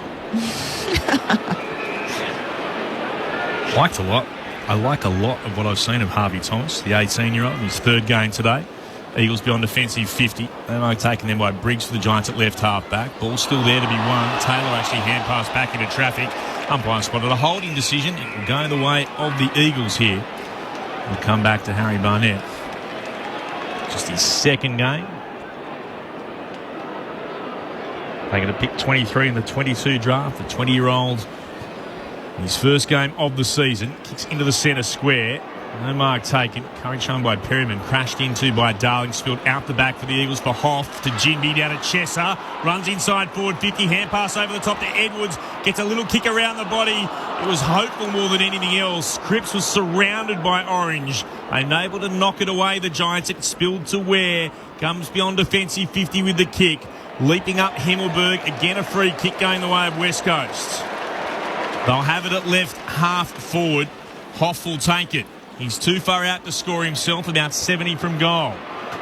Look for a short option. A few presented. They're ignored. He'll send it into the left forward pocket. He wanted Williams. Spoil came at the back from Taylor. Tapped down by Buckley. Ware can clear again for the Giants beyond defensive 50. Hogan is in a 2-on-1. It favours the Eagles. It gets over the back. Hoff knocked it to Jermaine Jones. He was caught by Canelio. Umpire said play on. Now Bedford has it for GWS. Feeds it back to Hogan. Composes himself, kicks over the top, and Cole is able to come across and knock it out of bounds again. They're just so organised down back, GWS. So organised, and their ability to find someone when they do turn it over. It's the difference at the moment. So Cole was paid the free kick. He knocked it out of bounds. The umpire said he was infringed as he did it. So he was able to give the ball to Chesser. He now sends it inside the forward 50. Briggs went up with a big fist. It slid off his knuckles and went out of bounds for a throw-in. And the Eagles forward 50. Tigers have lost another wicket. Bradley Hope out for 22. They're 9 for 159. WA needing one more wicket to win a third Sheffield Shield final. Ball spun back in. Left forward pocket for West Coast. Reed's out after it. Stolen away by Whitfield. His hand pass almost intercepted by Petrocelli. Spilled out the back though to Idun for the Giants. Come beyond defensive 50. Bedford moves it on. O'Halloran to Green. Lovely hand pass over the top for the run of Whitfield through the centre circles. Kick wasn't as good inside forward 50 though. Barnett was able to get in front of Brown, tried to work it back to Barris. Brown goes again, tapped it to his own advantage, gathered, threw it on the boot, misses to the right. Gee, did a lot of work. Just couldn't find the major opening. Another minor score. The Giants move on to be 11-10, 76. They lead by 59 over the Eagles, 2-5-17. And remember, West Coast haven't kicked a goal since midway through the opening term. They win possession here, though. Ruben Ginbey did well to get it to Petruccelli. Now Hunt. Few of the Eagles speedsters linking up. Hunt's kick up beyond half forward. Got to Edwards. He turns and goes. Kicks towards the goal square. Darling getting across, but Buckley had front position. It's off hands, out of bounds for a throw-in deep in West Coast forward 50. Some quick transition from the Eagles, but the Giants still there to shut it down. First bit of clean play up the field they've had in a little while without turning it over West Coast. Tom Green now up to 24 touches, 518 metres gained as Briggs again gets a clearance, kicks it up to the wing for the Giants. McGovern was pulled off it by Riccardi. Players crashing on the logo. Trying to surge it forward is Daniels. Well done, Jamison. Went to ground for West Coast, won the ball, gave it to Ginbey. Edwards can't see the player coming, almost run down. Now he coughs it up, ball in congestion. Ginbey had to go in and extract it, kicks it inside the forward 50. Flying early was Cripps, and he gives away the free kick. We're going the way of Harry Himmelberg. Trying to jump over the top, Jamie Cripps. He went a little early and he infringed on the Giants defender. So Himmelberg will send it right to Wyden. Now Wyden moves it to Perryman. Has a player all on his own on the wing. Cadman takes the mark. Cole gets across to slow him up for the moment. Kicks towards half forward. The kick on top of Riccardi's head. Barris did well. Knocked it down to Jones. And now West Coast move it back up the wing. Taken out there by Edwards. Moved it on to Chesser. Hand pass to Brockman. Broke the tackle of Perryman. Brockman kicks inside forward 50. Bounced in front of Darling. Couldn't gather it. Still there to be won. Players surround the football. They're going to fall on top of it. About 47 out from the Eagles attacking goal. Last player up is Chesser. He'll hand it back to the umpire. Jack Darling, 4 disposals. Nearly 68 minutes since the Eagles' last goal. Briggs punches it away from the ruck tap. Cole's out after it. Cadman comes the other way. Cole's able to gather. Can't break the Cadman tackle. His hand pass straight to a Giant. Bedford was there. He was tackled. The Eagles still can't find a way to goal. 14-minute mark of the opening term, their last major. Giants since that time been simply dominant. Here they go again. Cornelio to Kelly. Not a great hand pass by his standards to Ware off the shins. Could pick it up, run to the logo. Southern wing. Gets a hand pass, hoping to run onto it is O'Halloran. Tried to tap it along the boundary line, and he missed his target. It's over for a boundary throw-in. Giants are 11-10-76. The Eagles 2-5-17. It's first versus second, and you can tell it. 19 gone in the third. All these spun back in on the far side of the ground to our broadcast position. It's off hands. Cornelio read it well. Was able to shake the tackle. Then got it on to Thomas. Feeds a looping handball backwards to Whitfield. Left foot kick inside the forward 50. Daniels flew high, couldn't mark. The umpire said he used his hands to get up. Little man tried to rise high above Jaden Hunt, but he infringed. The Eagles win the free kick. Hunt's spearing kick. Outside defensive 50 was a good one to Kelly. But now he's got not a lot of options. Finally finds one. It's dangerous, but Perryman cuts off the kick intended for Long. The Giants, with a 59-point lead, have the ball back in the middle of the ground. Perryman gives it to Thomas. Played on. Runs around Cole on the mark. Now kicks it inside the forward 50, but telegraphed it like he was kicking to a leading Jeremy McGovern. And the Eagles, 4-time All-Australian, takes the intercept mark. Goes wide to Duggan laterally. Now Duggan back to McGovern. In the same position, inside defensive 50. McGovern goes for a risky kick and he finds Kelly, who handballs to the run of Cole. Cole moves it short to Long. Into the centre circles. Kicks towards left half forward. Chesser out after it. Takes the mark on his chest. He'll look to pop it short. The lead was there from Cripps. Marks hard up against the boundary, 52 from goal. Thought about sending it inside forward 50 quickly. Will do so now and finds Waterman. And he marks 45 from goal, 45-degree angle to the left of centre. Glad they found one of them because Waterman and Ginbey had both worked so hard forward. So hard. And were all on their own, and it's almost like they were trying to keep it off them. Oh, waving their arms in the air, and finally. Great hit up. Good transition then from West Coast, taking it on through the corridor. It still felt like it was just going to come undone. I know, it did. It did. Jake Waterman kicked the Eagles' most recent goal, that at the 14-minute mark of the opening term. At the 22-minute mark of the third, Waterman kicks towards goal and misses to the left-hand side. 2-6-18 West Coast. GWS 11-10-76. WA has won the Sheffield Shield final. Cameron Gannon with 5 wickets in the second innings. Tasmania all out for 160. Congratulations to WA. Winning by 377 runs. We'll head downstairs in a moment. GWS work it to the wing. The up and under kick intended for O'Halloran is knocked out of bounds. Bridget Lacey downstairs. Yeah, West Coast activating their sub. Ryan Marrick into the game for Harry Barnett. Harry Barnett in game number 2, subbed out. 6 disposals, 8 hit-outs. The second gamer. Ball tossed back into play on the wing. Bailey Williams knocks it down. Daniels Shark said he's tackled immediately. WA winning the Shield, so Clinton and I won't be driving to the Wacker tomorrow as Bailey Williams. Just wanted tomorrow off to go to the cricket. Bailey Williams kicks it inside the forward 50 for the Eagles. Waterman, clever tap to Darling, snap around the corners, bouncing towards goal. It dribbles across the face for a minus score. 2-7-19 West Coast, 11-10-76 the Giants, 23 played in the third quarter. GWS through Himmelberg bring it back in towards Whitfield, who's allowed to run. Finally, Edwards goes to him. Just as he drew him, he's able to get a hand pass away to Ware. And Ware moves it on to Buckley, by hand down the outer side. Nicely worked to Thomas. Goes looking for Tom Green, missed him. Spilled away from Whitfield as well. Bumped out of it by Darling. That was better aggressive play from the Eagles. Trying to dive on the football there. Kelly worked out from under it. A bit of extras too. Reid has bumped over Cadman, the 2 number ones. All involved from the last 2 seasons. The Giants have it towards right half forward. They kick deep inside forward 50. Barris went up, couldn't mark. Spilled down to Hunt, got it away to Hoff. Just got the hand pass out to Cole. Goes back to Jamison. He's got time to measure his kick and he finds Ginbey, who marks at left half back. GWS still in total control. They lead by 57 points. 24 gone in the third. Disposal 15 for Ruben Ginbey, but he's going by 25% by foot, and he misses the target and it rolls out of bounds. Bridget Lacey downstairs. Yeah, GWS also activating their sub. Looks like Lockie Ash is the man to make way for James Peatling.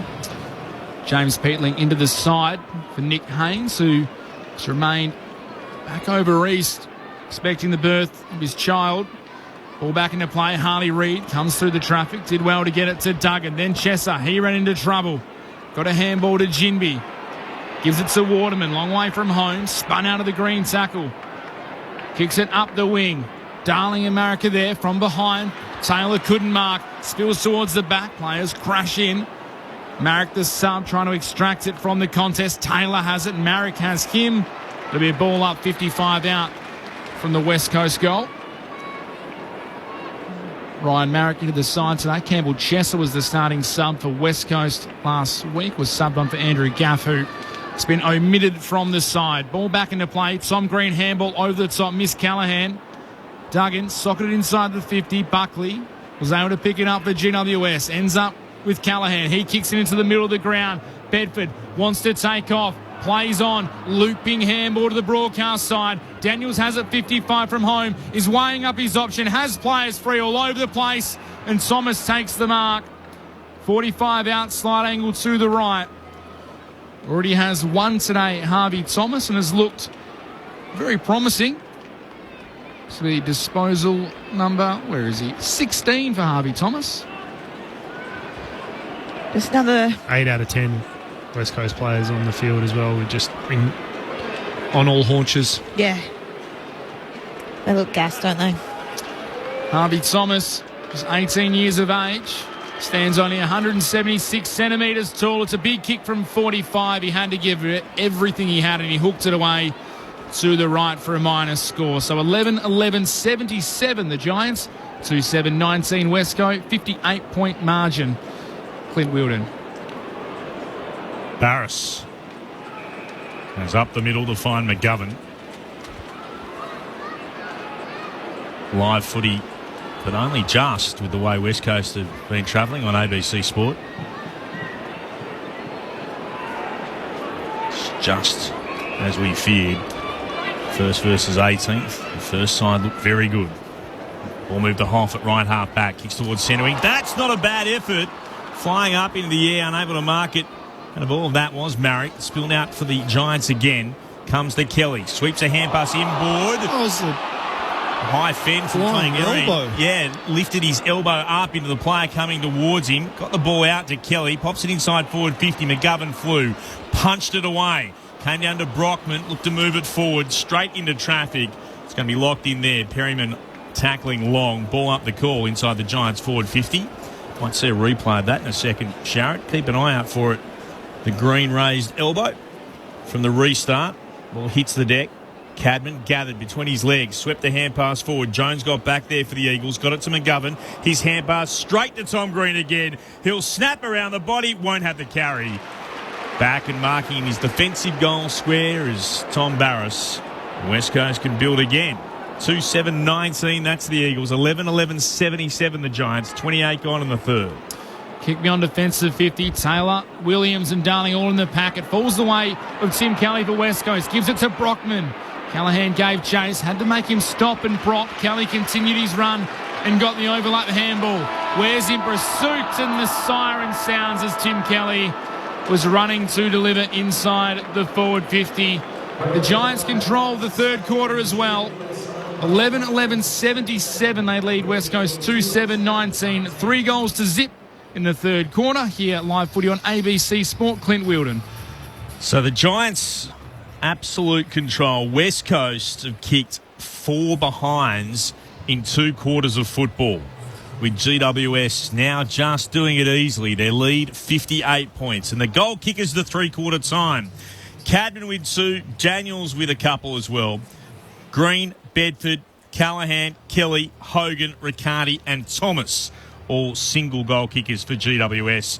For West Coast, as we were at quarter time, Waterman and Kelly, the only players with goals next to their names. In results earlier today, Port Adelaide by 30 over Richmond, the Western Bulldogs by 48 over Gold Coast. Wherever you're listening around the nation on ABC Radio, News Radio, Sport Digital, and of course streaming on the ABC Listen app. This is live footy on ABC Sport. Time for the family road trip. 98. The big prawn. Yes. 99. The big mosquito. It's a real one. And 100. Easy. The big Listen app. Oh, cool. The ABC Listen app has a big array of road trip ready podcasts, radio, audiobooks, music and sport. Something for everyone. I guess it has to be big to fit in all those podcasts. For a big selection of audio entertainment. Really, Dad? Listen big. Download the free ABC Listen app today. This is ABC Sports coverage of the 2024 AFL season. Every match on the ABC Listen app. Look for the AFL button. Jones gave it to the run of Duggan. He was able to spot a target further afield in Chesser. Handball to Hoff. He slipped over. Then Cofton up. Whitfield won it back to the Giants. Gave it to Bedford. Middle of the ground, the Giants go through Cornelio. Now Daniels inside the forward 50. Sells the candy. Kicks on goal from 40 out. And delivers a telling blow. The opening goal of the second half goes the way of the Giants. 90 seconds into play. Jamison, dangerous kick across the face of goal. Duggan had to pick it up. Tackled immediately by Callaghan. Umpire was about to pay holding the ball. For a moment he paused and wasn't. In the end he pays it. A little hot on Liam Duggan. He didn't have a lot of time. The kick to him was a poor one. But Callaghan will go back and have a shot from 35 out. He's 5 goals for his career. Callaghan comes in, sends it straight through the middle to Finn Callahan gets his first of the season, the Giants' 10th today. Thomas moves it inside forward 50. Kelly has a shot at goal, and Kelly brings those in orange sitting behind the goals at the Farmer Freeway end of their feet. The 2024 AFL Premiership season. On your radio. ABC Sport Digital. And on the ABC Listen app. If the par mark for West Coast is a 10-goal loss for most of this season, well, they're staring at a bigger one than that right now. The Giants lead by 58 points over the Eagles with a quarter to play. Quickly, some other score updates for you. In the National Rugby League, just repeating, the Eels beat the Sea Eagles by 4. The Knights were able to get over the top of the Storm by 2. Tasmania, great news for the Jack Jumpers. They have won Game 3 of the National Basketball League Championship Series. They won it in a thriller too, 93-91. Game 4 is in Tasmania on Thursday. They can wrap it up with a win over Melbourne United there. Not such great news for the Apple Isle in the Sheffield Shield final. WA has won its 3rd consecutive Sheffield Shield crown, winning by 377 runs after rolling Tasmania for 160 in its second innings a short time ago. Let's get the thoughts of our experts here. The Giants and the Eagles, it's all GWS. What say you, Cara Antonio, former AFLW captain with the Fremantle Dockers, and Premiership Pie, Sharad Wellingham? Yeah, well, domination there from the Giants. It probably could have been a lot uglier on the scoreboard. The pressure's been upped from the Orange Tsunami, inside in particular. You look at the mids from the Giants, absolutely dominating. Green, Whitfield, Caniglio, Kelly, all with 20+, and 22 inside 50s from all of those combined. So that's really where the game has been won and lost. They've had a number of their plus 25 inside 50s. The West Coast backs holding up really strong. We've spoken about it, Shaz, throughout the call. They're holding up just. I think it may get a little bit more ugly as the game goes on. And Briggs absolutely dominating the ruck battle there. 17 touches, 31 hit-outs, 10 clearances, and he's had 4 inside 50s himself. So that's where it's won and lost at the moment, right in the guts. Yeah, for mine, the frustrating bit, and I suppose bit that's glaring, is the turnover and inability to retain the ball, even in open play with clean possession. They aren't able to find a target. They aren't able to find connection with each other. And it's almost as if they're a little bit nervous to get their hands on the ball a little bit, because they know there's so much pressure coming from GWS. And GWS strangling them, just giving them no space, no time. And then completely opposite from West Coast on the defensive side. GWS are having way too much space. Some of the stats, Mitch Turner. Some of the individual disposal getters for both sides. For the Eagles, McGovern with 24, Duggan 22, Yo 19. For the Giants, Tom Green 28, Lockie Whitfield 26, Caniglio 22, and Josh Kelly 20. As we are about to get the fourth quarter underway, Kieran Briggs verging on a career day in the ruck, and he goes up against Bailey Williams. This time Williams wins the tap. Yo overran it. Jimby was able to pick it up, then feed it back to him anyway. Marek, clean possession, handballs over the top to Edwards. The Eagles inside the forward 50. Kelly ran into a brick wall in Buckley. Great tackle. Great tackle. Couldn't get away, holding the ball. Honestly thought they were going to run into one there. They play on the Giants. Perryman gets it from Buckley, feeds it to Iden. His kick up the wing. O'Halloran Hanser waits, coming across. Jaden Hunt gets the spoil. Bridget Lacey downstairs. Yeah, just confirmation from both clubs that they were both tactical subs, so no injury issues for Lockie Ash or Harry Barnett. The two subs, Ryan Marek for West Coast on the ground, James Peatling for the Giants. The boundary throw-in clears both ruckmen. Bounce to the turf. Williams ends up with it for West Coast anyway. Kicks towards Waterman in the pocket. Has Sam Taylor draped around him. And the ball goes out of bounds, off hands for a boundary throw-in. 30 metres around from the Eagles attacking goal. Just a minute played here in this fourth quarter. The Giants by 58 points. Ball put back into play. Darling up against Briggs. Briggs won it down for the Giants. Kelly was able to gather to Yo. Hand pass was a little behind Hunt. Could pick it up. Kicks the Eagles. A centering kick. He wanted Marek. Couldn't mark.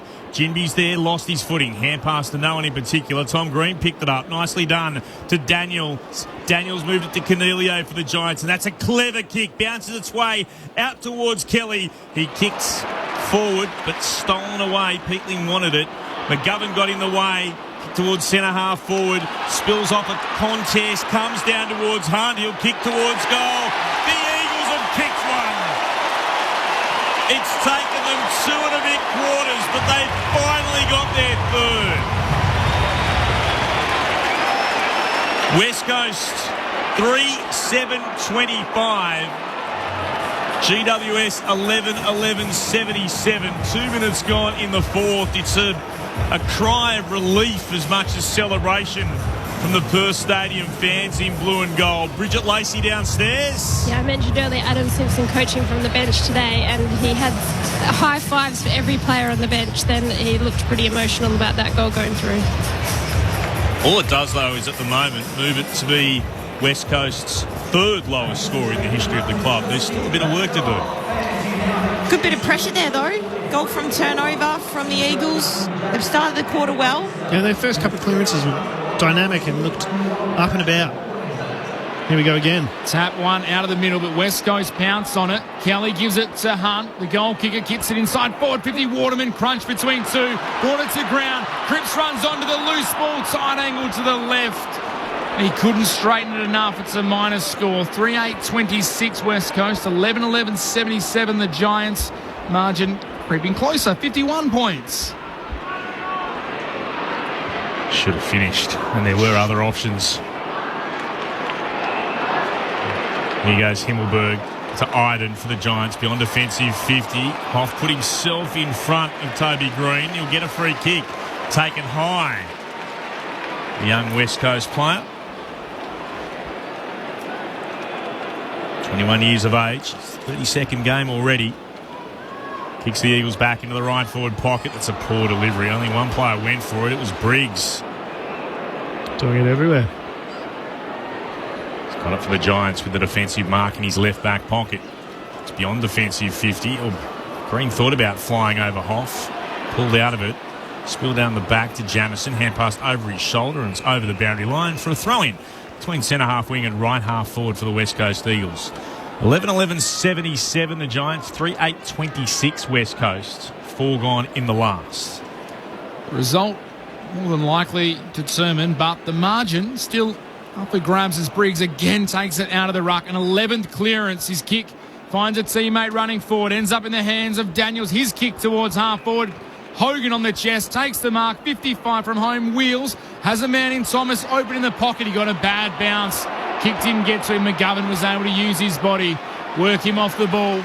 Now the Eagles work their way through, hands out of defence, Marek has it, his short kick on the wing finds Edwards on the logo, kick inside the middle, Eagles have numbers free, Kelly gives it to Yo, 80 from home, kicks inside the forward 50, bouncing ball to Cripps. Oh, he hesitated for a second, handballed it to Waterman.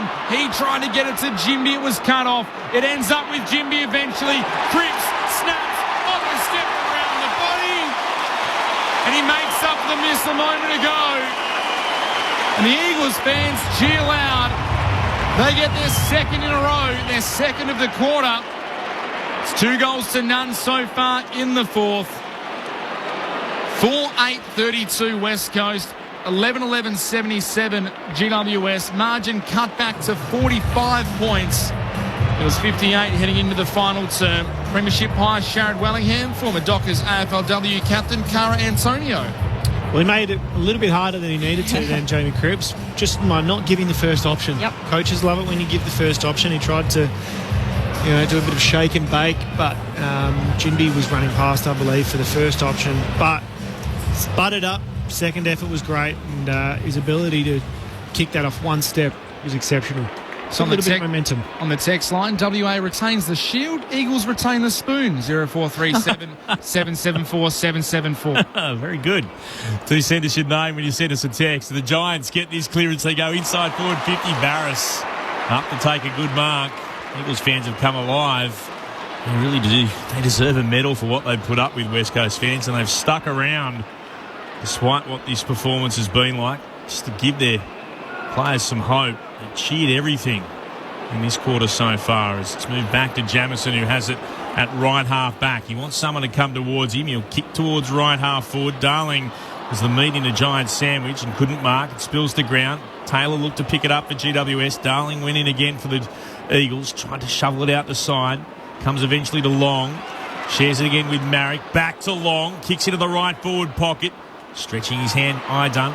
Won it down only as far as Darling. Cripps knocked it forward. Here's Petruccelli. Broke one tackle hard up against the boundary. Gave it to Darling. Centering kick. Punch towards the goal line by Callaghan. Lurking. Duggan couldn't quite get there. Threw out the right boot. He's protesting that he got shoved as he tried to get his way towards the ball, but it's across the line for a minor score. 4-9-33 West Coast, 11-11-77. 7 gone in the last. Himmelberg plays on out of his defensive goal square. Takes a bounce out, kicks the wing. Jamison flew high, but he didn't get to the ball. And in the end, the mark is taken by Taylor in front. Chips it over the top, a little further afield to Kelly in the bright green boots. That's Josh Kelly for the Giants. His kick to his fellow midfielder, Tom Green. This will be disposal number 30. Incredible start to the season as he goes inboard to Cornelio. 30 and 37, now 30 again in the first 3 games for Tom Green. Cornelio goes deep back to centre half back to Buckley, who now comes wide to Iden on the wing. Works it up towards Perryman. A little delicate kick over the top. Green couldn't take the mark. Jimby was there, but the umpire says he pushed him in the back. So Toby Green will take the free kick. Kick the opening goal of the game. Hasn't hit the scoreboard with a major since. You have the chance to send the ball back inside. Forward 50.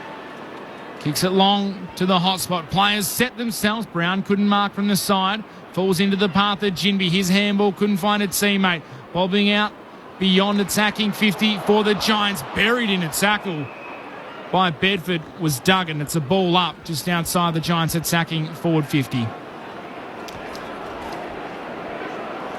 GWS still up by 44 points. Briggs almost took clean possession. Actually bounced off his head. Williams was able to gather it. Gave it back to Duggan. Knocked over as he got a kick away. Idun tapped it down only as far as Brock when he looked to slap it forward.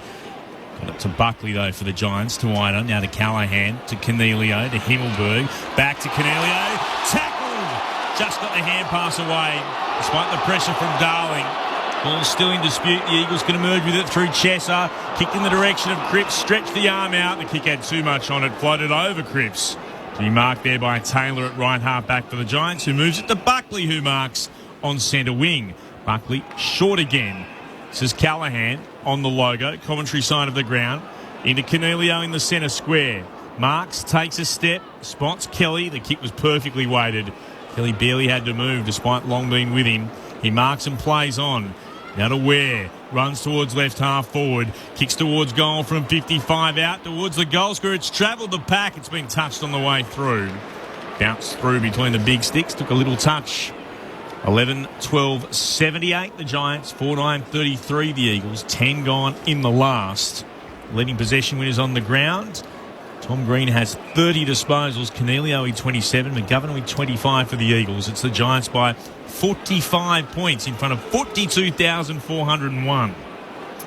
Brady Hoff has the ball for West Coast. A high up and under kick to the wing. Giants have the numbers. Himmelberg punched it into the path of Callaghan. He gave it to Tom Green. Disposal 31. Kicks towards Hogan in the forward line. Ran underneath the ball. McGovern couldn't take the mark. Coming through was Bedford. He was tackled without it. Umpire said play on. Now Daniels. Oh, clever little kick to Brown. He tried to claim the mark. It went 5 metres.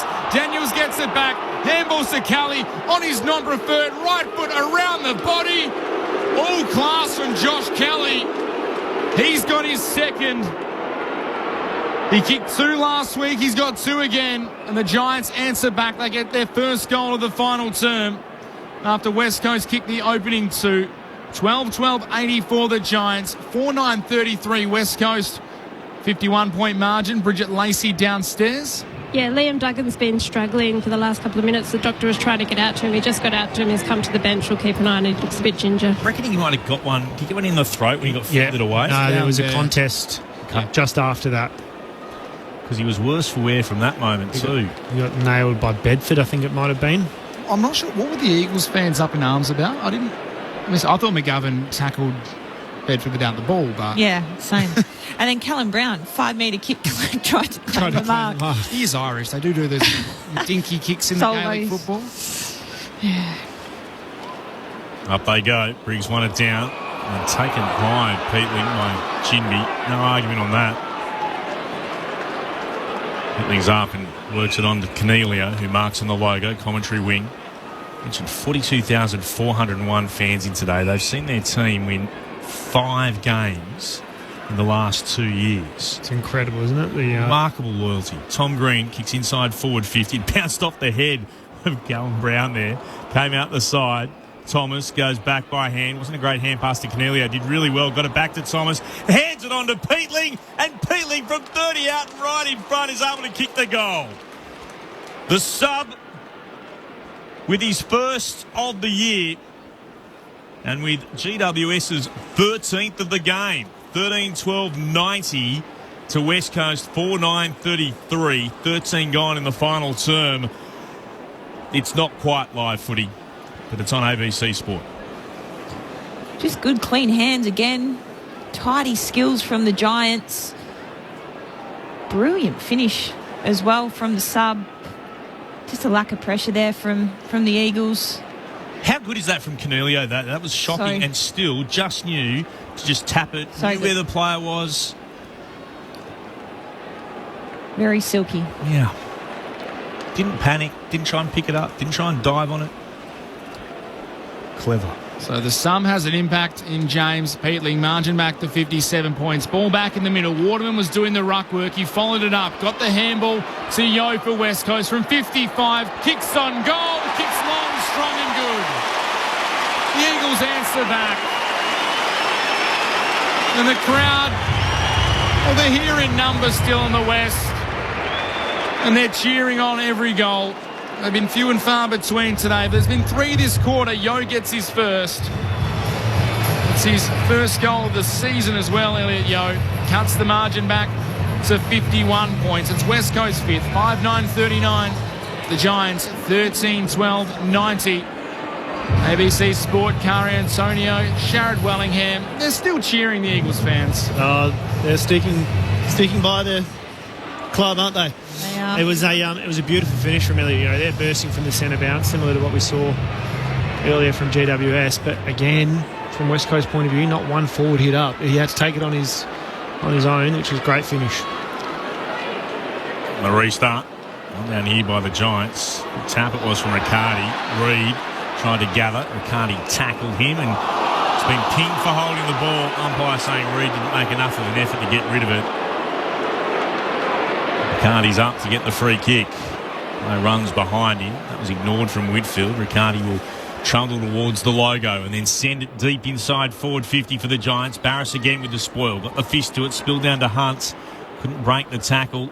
Through a Briggs. Got a hand pass out. Taken off the ground by Jones. Might have been taken high. Umpire says play on. Hand pass to Long on the bounce. Here's Reid once more at left half back. Will send it down the line. It just stays in. Met by Taylor and then he's tackled by Long. Through the Eagles interchange gates. We've got ourselves a throw in. Richard Lacey is downstairs. Yeah, Liam Duggan looks like a corky for him, which is probably the last thing he wanted, but he's just on the bike working it out now. The official attendance finally goes up on the big screen, gets a cheer. The throw-in was quite shallow. Waterman tried to hack it out of midair. He made no contact. Kelly won it for the Giants. Gave it to O'Halloran, and his handball to Whitfield set him a task. He thought he was taken high, but I think he was. The umpire was a little blindsided with his positioning, and the Eagles get away with it. So funny, both of them kind of put the whistle to the mouth, and neither of them called it. Riccardi wins the tap forward for the Giants. Jimby's first hands to it for West Coast. Can't take possession. Now he goes to ground. It's got Callaghan over him, so there'll be a ball up just off the logo here on the broadcast wing. 51 points the way of the Giants. The Eagles will kick 3 in this 4th term. Tap goes out into the path of Jermaine Jones for West Coast. He can't pick it up. Then he slaps it to space. Riccardi just bumps Hunt off it.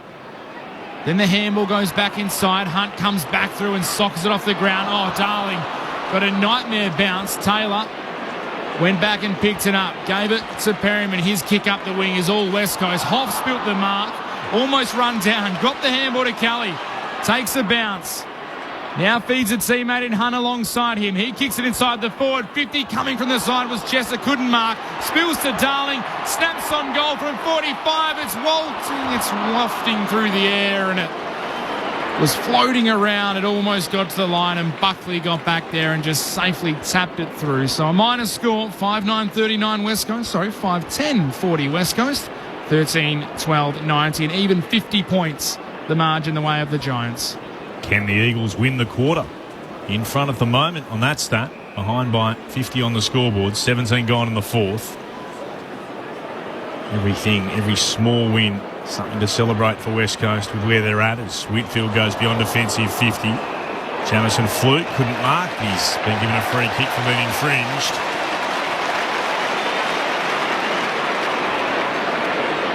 Go inboard. Kelly is running towards him.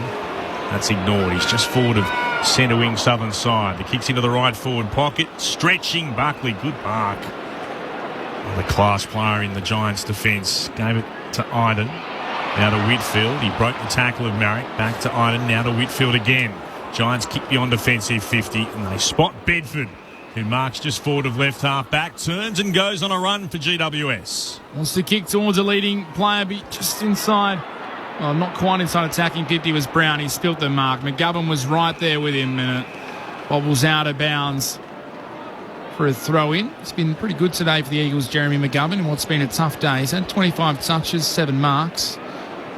He's tried his best, but probably indicative that he's had 25 touches. It's spent a lot of time in the Eagles' defensive 50. The ball spills the way off the contest to Cole. He gave it to Chester, was run down, got a handball free. Now Bailey Williams gives it to Duggan. He's back out there. Handball to Chesser. Kicks up the wing looking for Darling. Floating across from the side. Couldn't quite hold the mark, but it's paid. And starting to cramp is Sam Taylor. Just a terrific defender. One of the elite in the competition. An All-Australian a couple of years ago. Formerly of Swan Districts here in the West. He kicks it up the wing.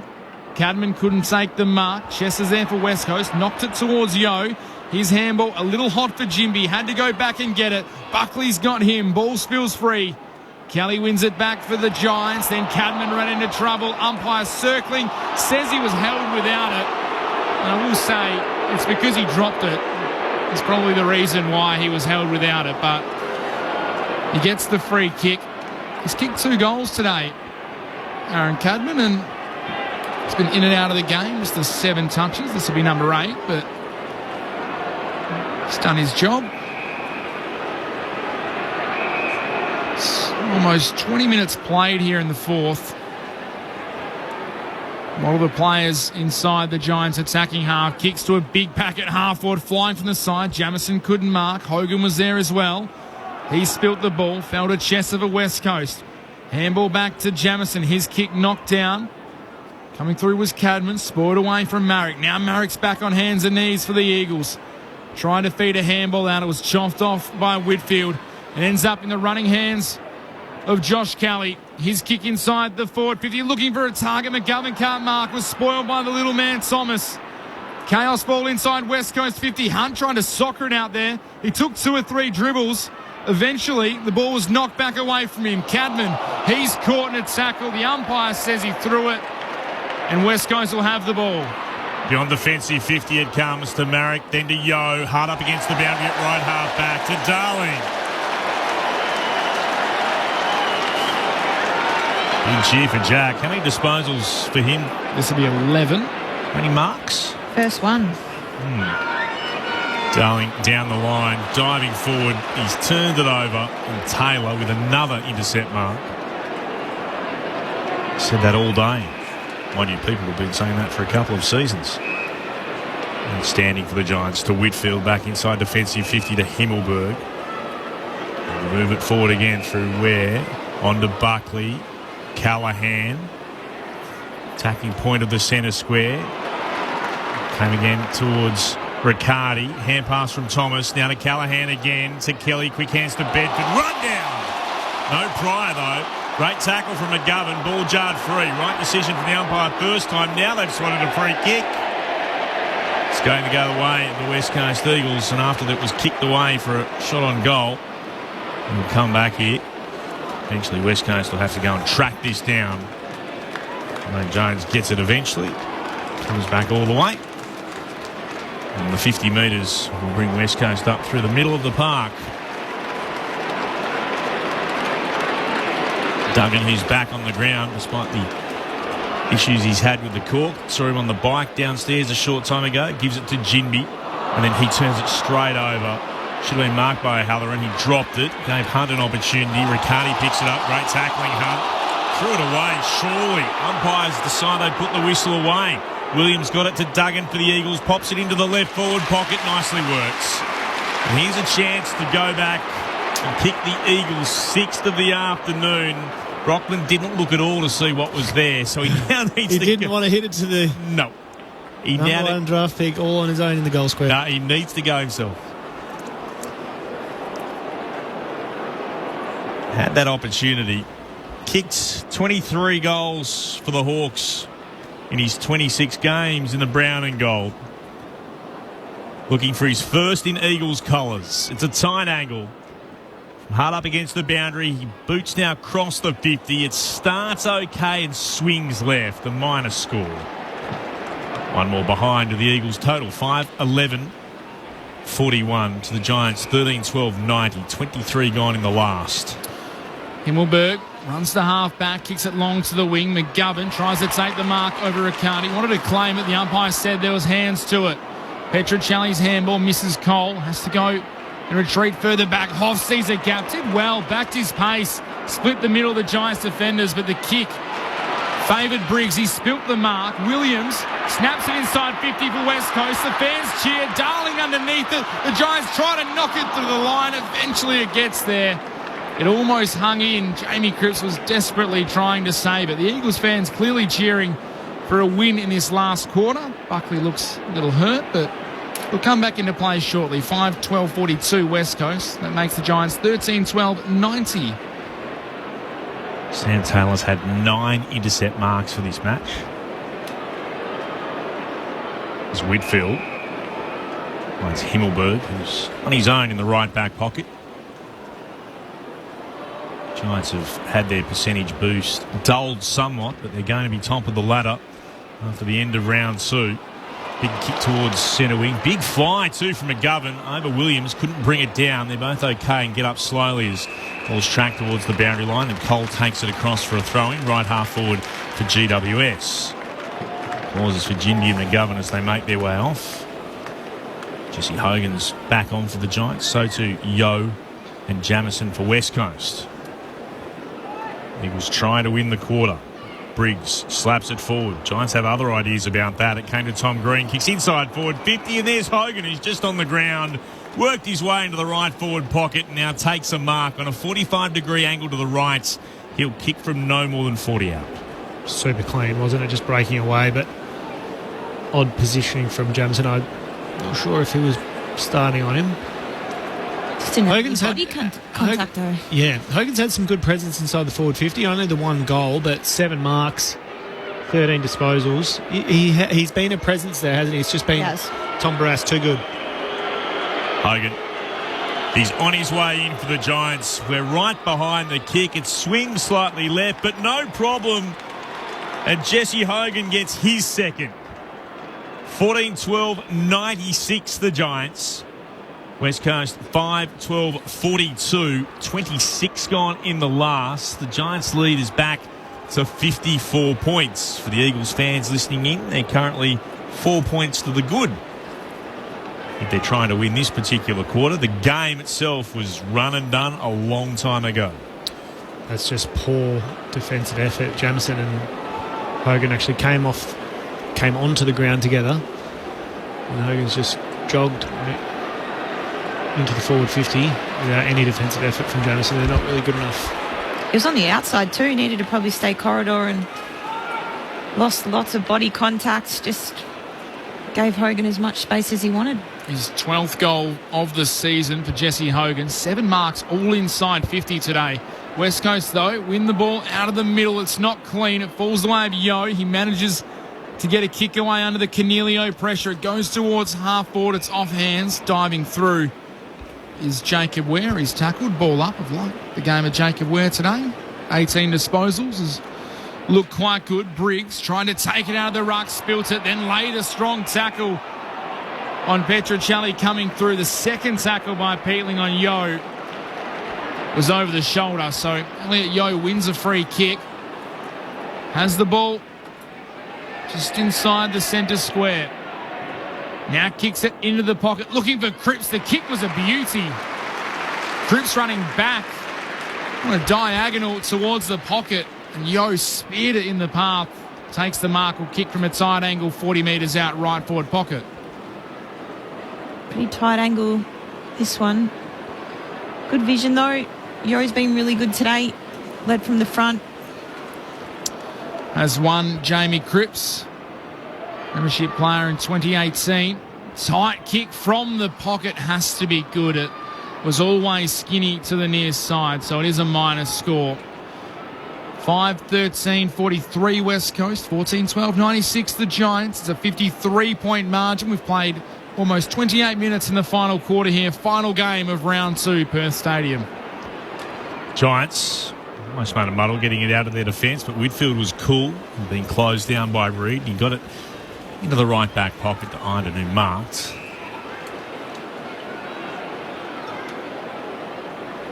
Got the bye next week, the Giants, but they'll head into that on top of the ladder as it goes through Perryman to Himmelberg to Cornelio at centre half back. He dropped it. Cripps tries to tackle him, got slung around 360, got a hand pass away. But Yo intercept, and he's got to try and get it past Buckley. Whitfield goes into lens support. Buckley takes Yo to ground. Ball up the call. Attacking point of the centre square at right half forward for GWS. Up into the air it goes again. Briggs with 2 goes at it, knocked forward by Yo, but the opposite 6, Whitfield was there, gave it to Peatling, hand pass straight into the hand of Kelly, who stuck it out. It spilled out towards Petruccelli, kicked towards full forward. Waterman couldn't keep his feet under pressure. Iden tried to gather. He's tackled by Cripps, spilled out to Darling. Like he dropped the football there when he was being tackled. Trying to knock it away again, the Giants. Taken by Whitfield, hard up against the boundary line. Tom Green, beyond defensive 50, stretching Hogan, couldn't mark against Marek. Picked up again here by Tom Green. Marek tackles him. Ball jars out. Darling picks it up. Hands it on to Hunt. Now to Kelly. Kelly with a centering kick. Couldn't find Yo. Getting back there, Briggs. Chopped it down. The Giants are away. Briggs gave it to Thomas. On in turn to Peatling, and now Cornelio takes 2 bounces in the middle of Perth Stadium. Gives it back to Peatling. The sub has numbers everywhere inside forward 50. Gives it to Bedford. Takes the mark. Plays on. And he just sneaks it in the right up post. Bedford has his second. The Giants kick their 4th of the quarter. The margin now, I hate to say it, Clint Wheeldon and the team, out to 59 points. So it was 58 points at 3-quarter time. They've increased it by 1. They are leading the quarter, 15-12, 102. West Coast, 5-13-43. Can they score a point to level the quarter here? There's long remaining. Just snuck in, didn't it? He almost could have given so many options going inside forward 50 for the Giants. Just that was the tsunami, wasn't it? It was. Finally, we've seen it. But yeah. Snuck in, 59 points. So the Eagles at the moment aren't even going to win the quarter. As it goes up again. Williams won it down. Yo couldn't gather. Briggs does. Kicks GWS inside forward 50 once more. Cadman attacked the football. Flew over Barris. That's a wonderful grab. And he can go back and kick another one for the Giants. He's just to the right of middle. He'll put boot to ball from 40 out. Already with a couple today. Well, we picked it at the start of the day, the 10-goal deficit and winning margin, and It's either going to be that or more. Here comes Cadman. Sends the kick on its way. He kicks the goal. He finishes with 3. The Giants finish with 16. And they finish round 2 back on top of the ladder with a massive percentage boosting win. They flogged the West Coast Eagles 16-12, 108 to 5-13, 43.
It's a 65-point win, the GWS.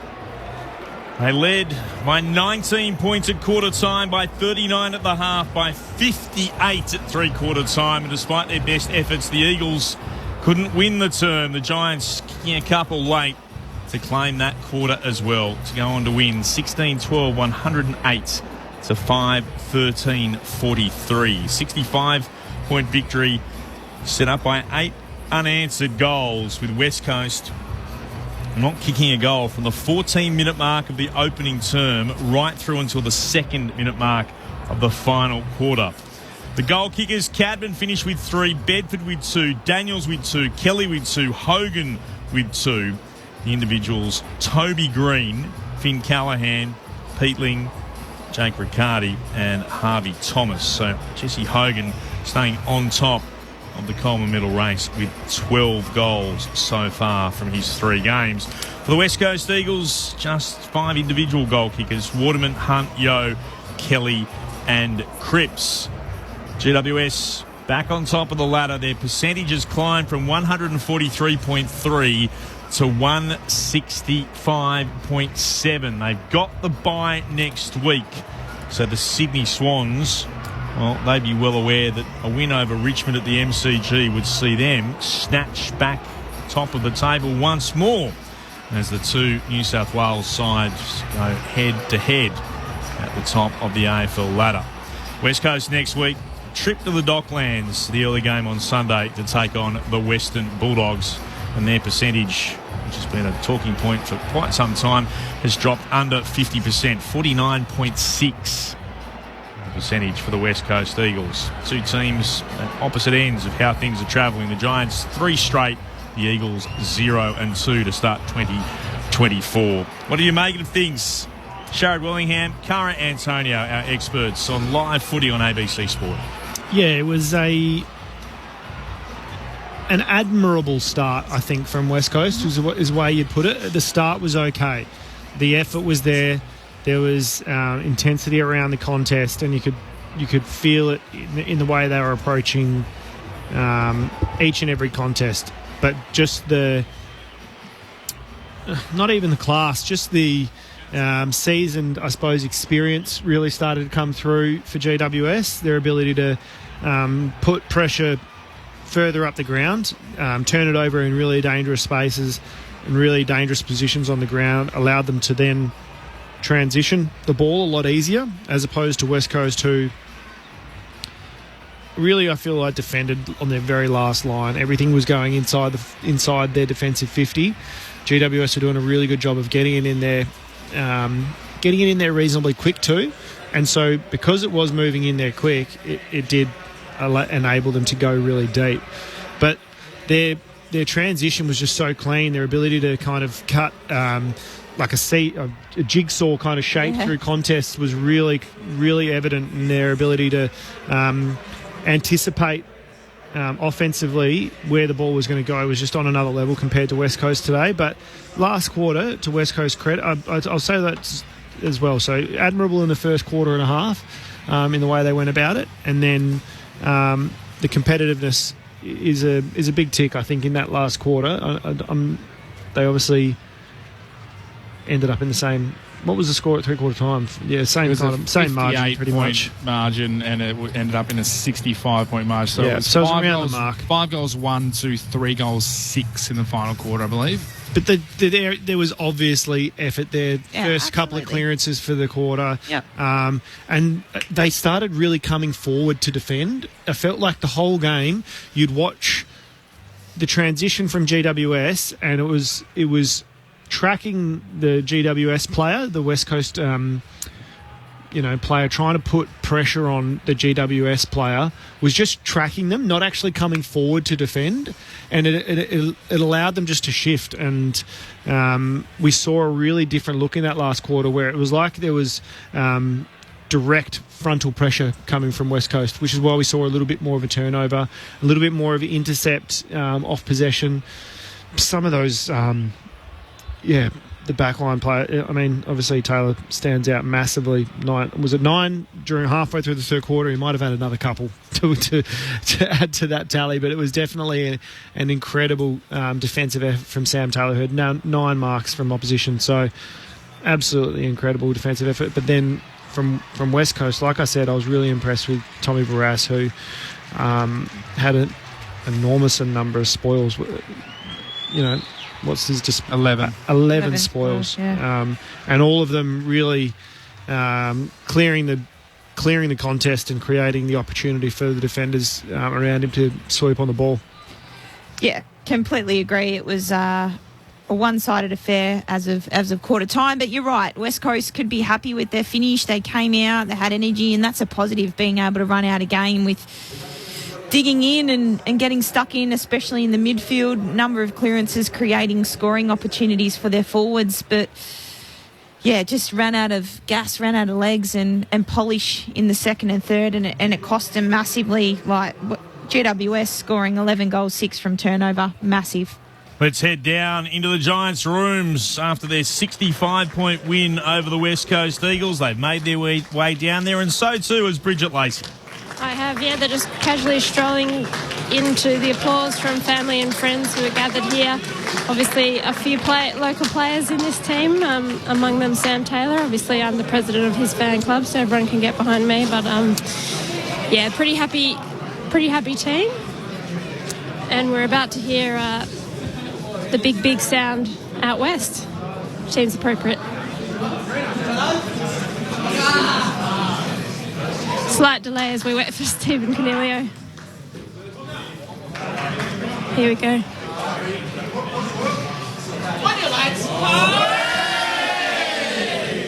There's a big sound from the west of the town. It's the sound of the mighty Giants. Round the shake, the other teams are breaking in their boots before the Giants. Say the body shines and the eye sleeps stronger than the rest.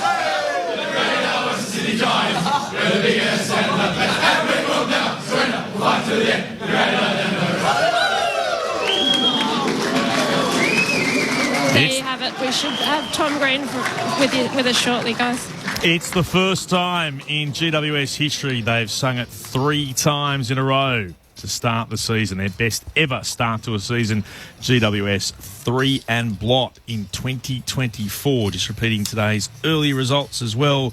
The Bulldogs by 48 points over the Gold Coast Suns, and Port Adelaide by 30 points over Richmond in Travis Boak's 350th game in front of 42,401 fans here, the majority of them in blue and gold. The Giants victorious 16-12, 108 It's a 5-13-43. They have got the bye next week. The Eagles take on the Western Bulldogs at the Docklands. Can I ask you, are you happy with what you saw from the Giants?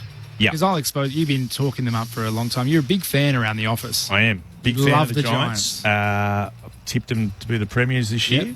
Look, I thought they really could have put West Coast away more than they did today. They had opportunities to absolutely crush the Eagles, but they'll get out of here.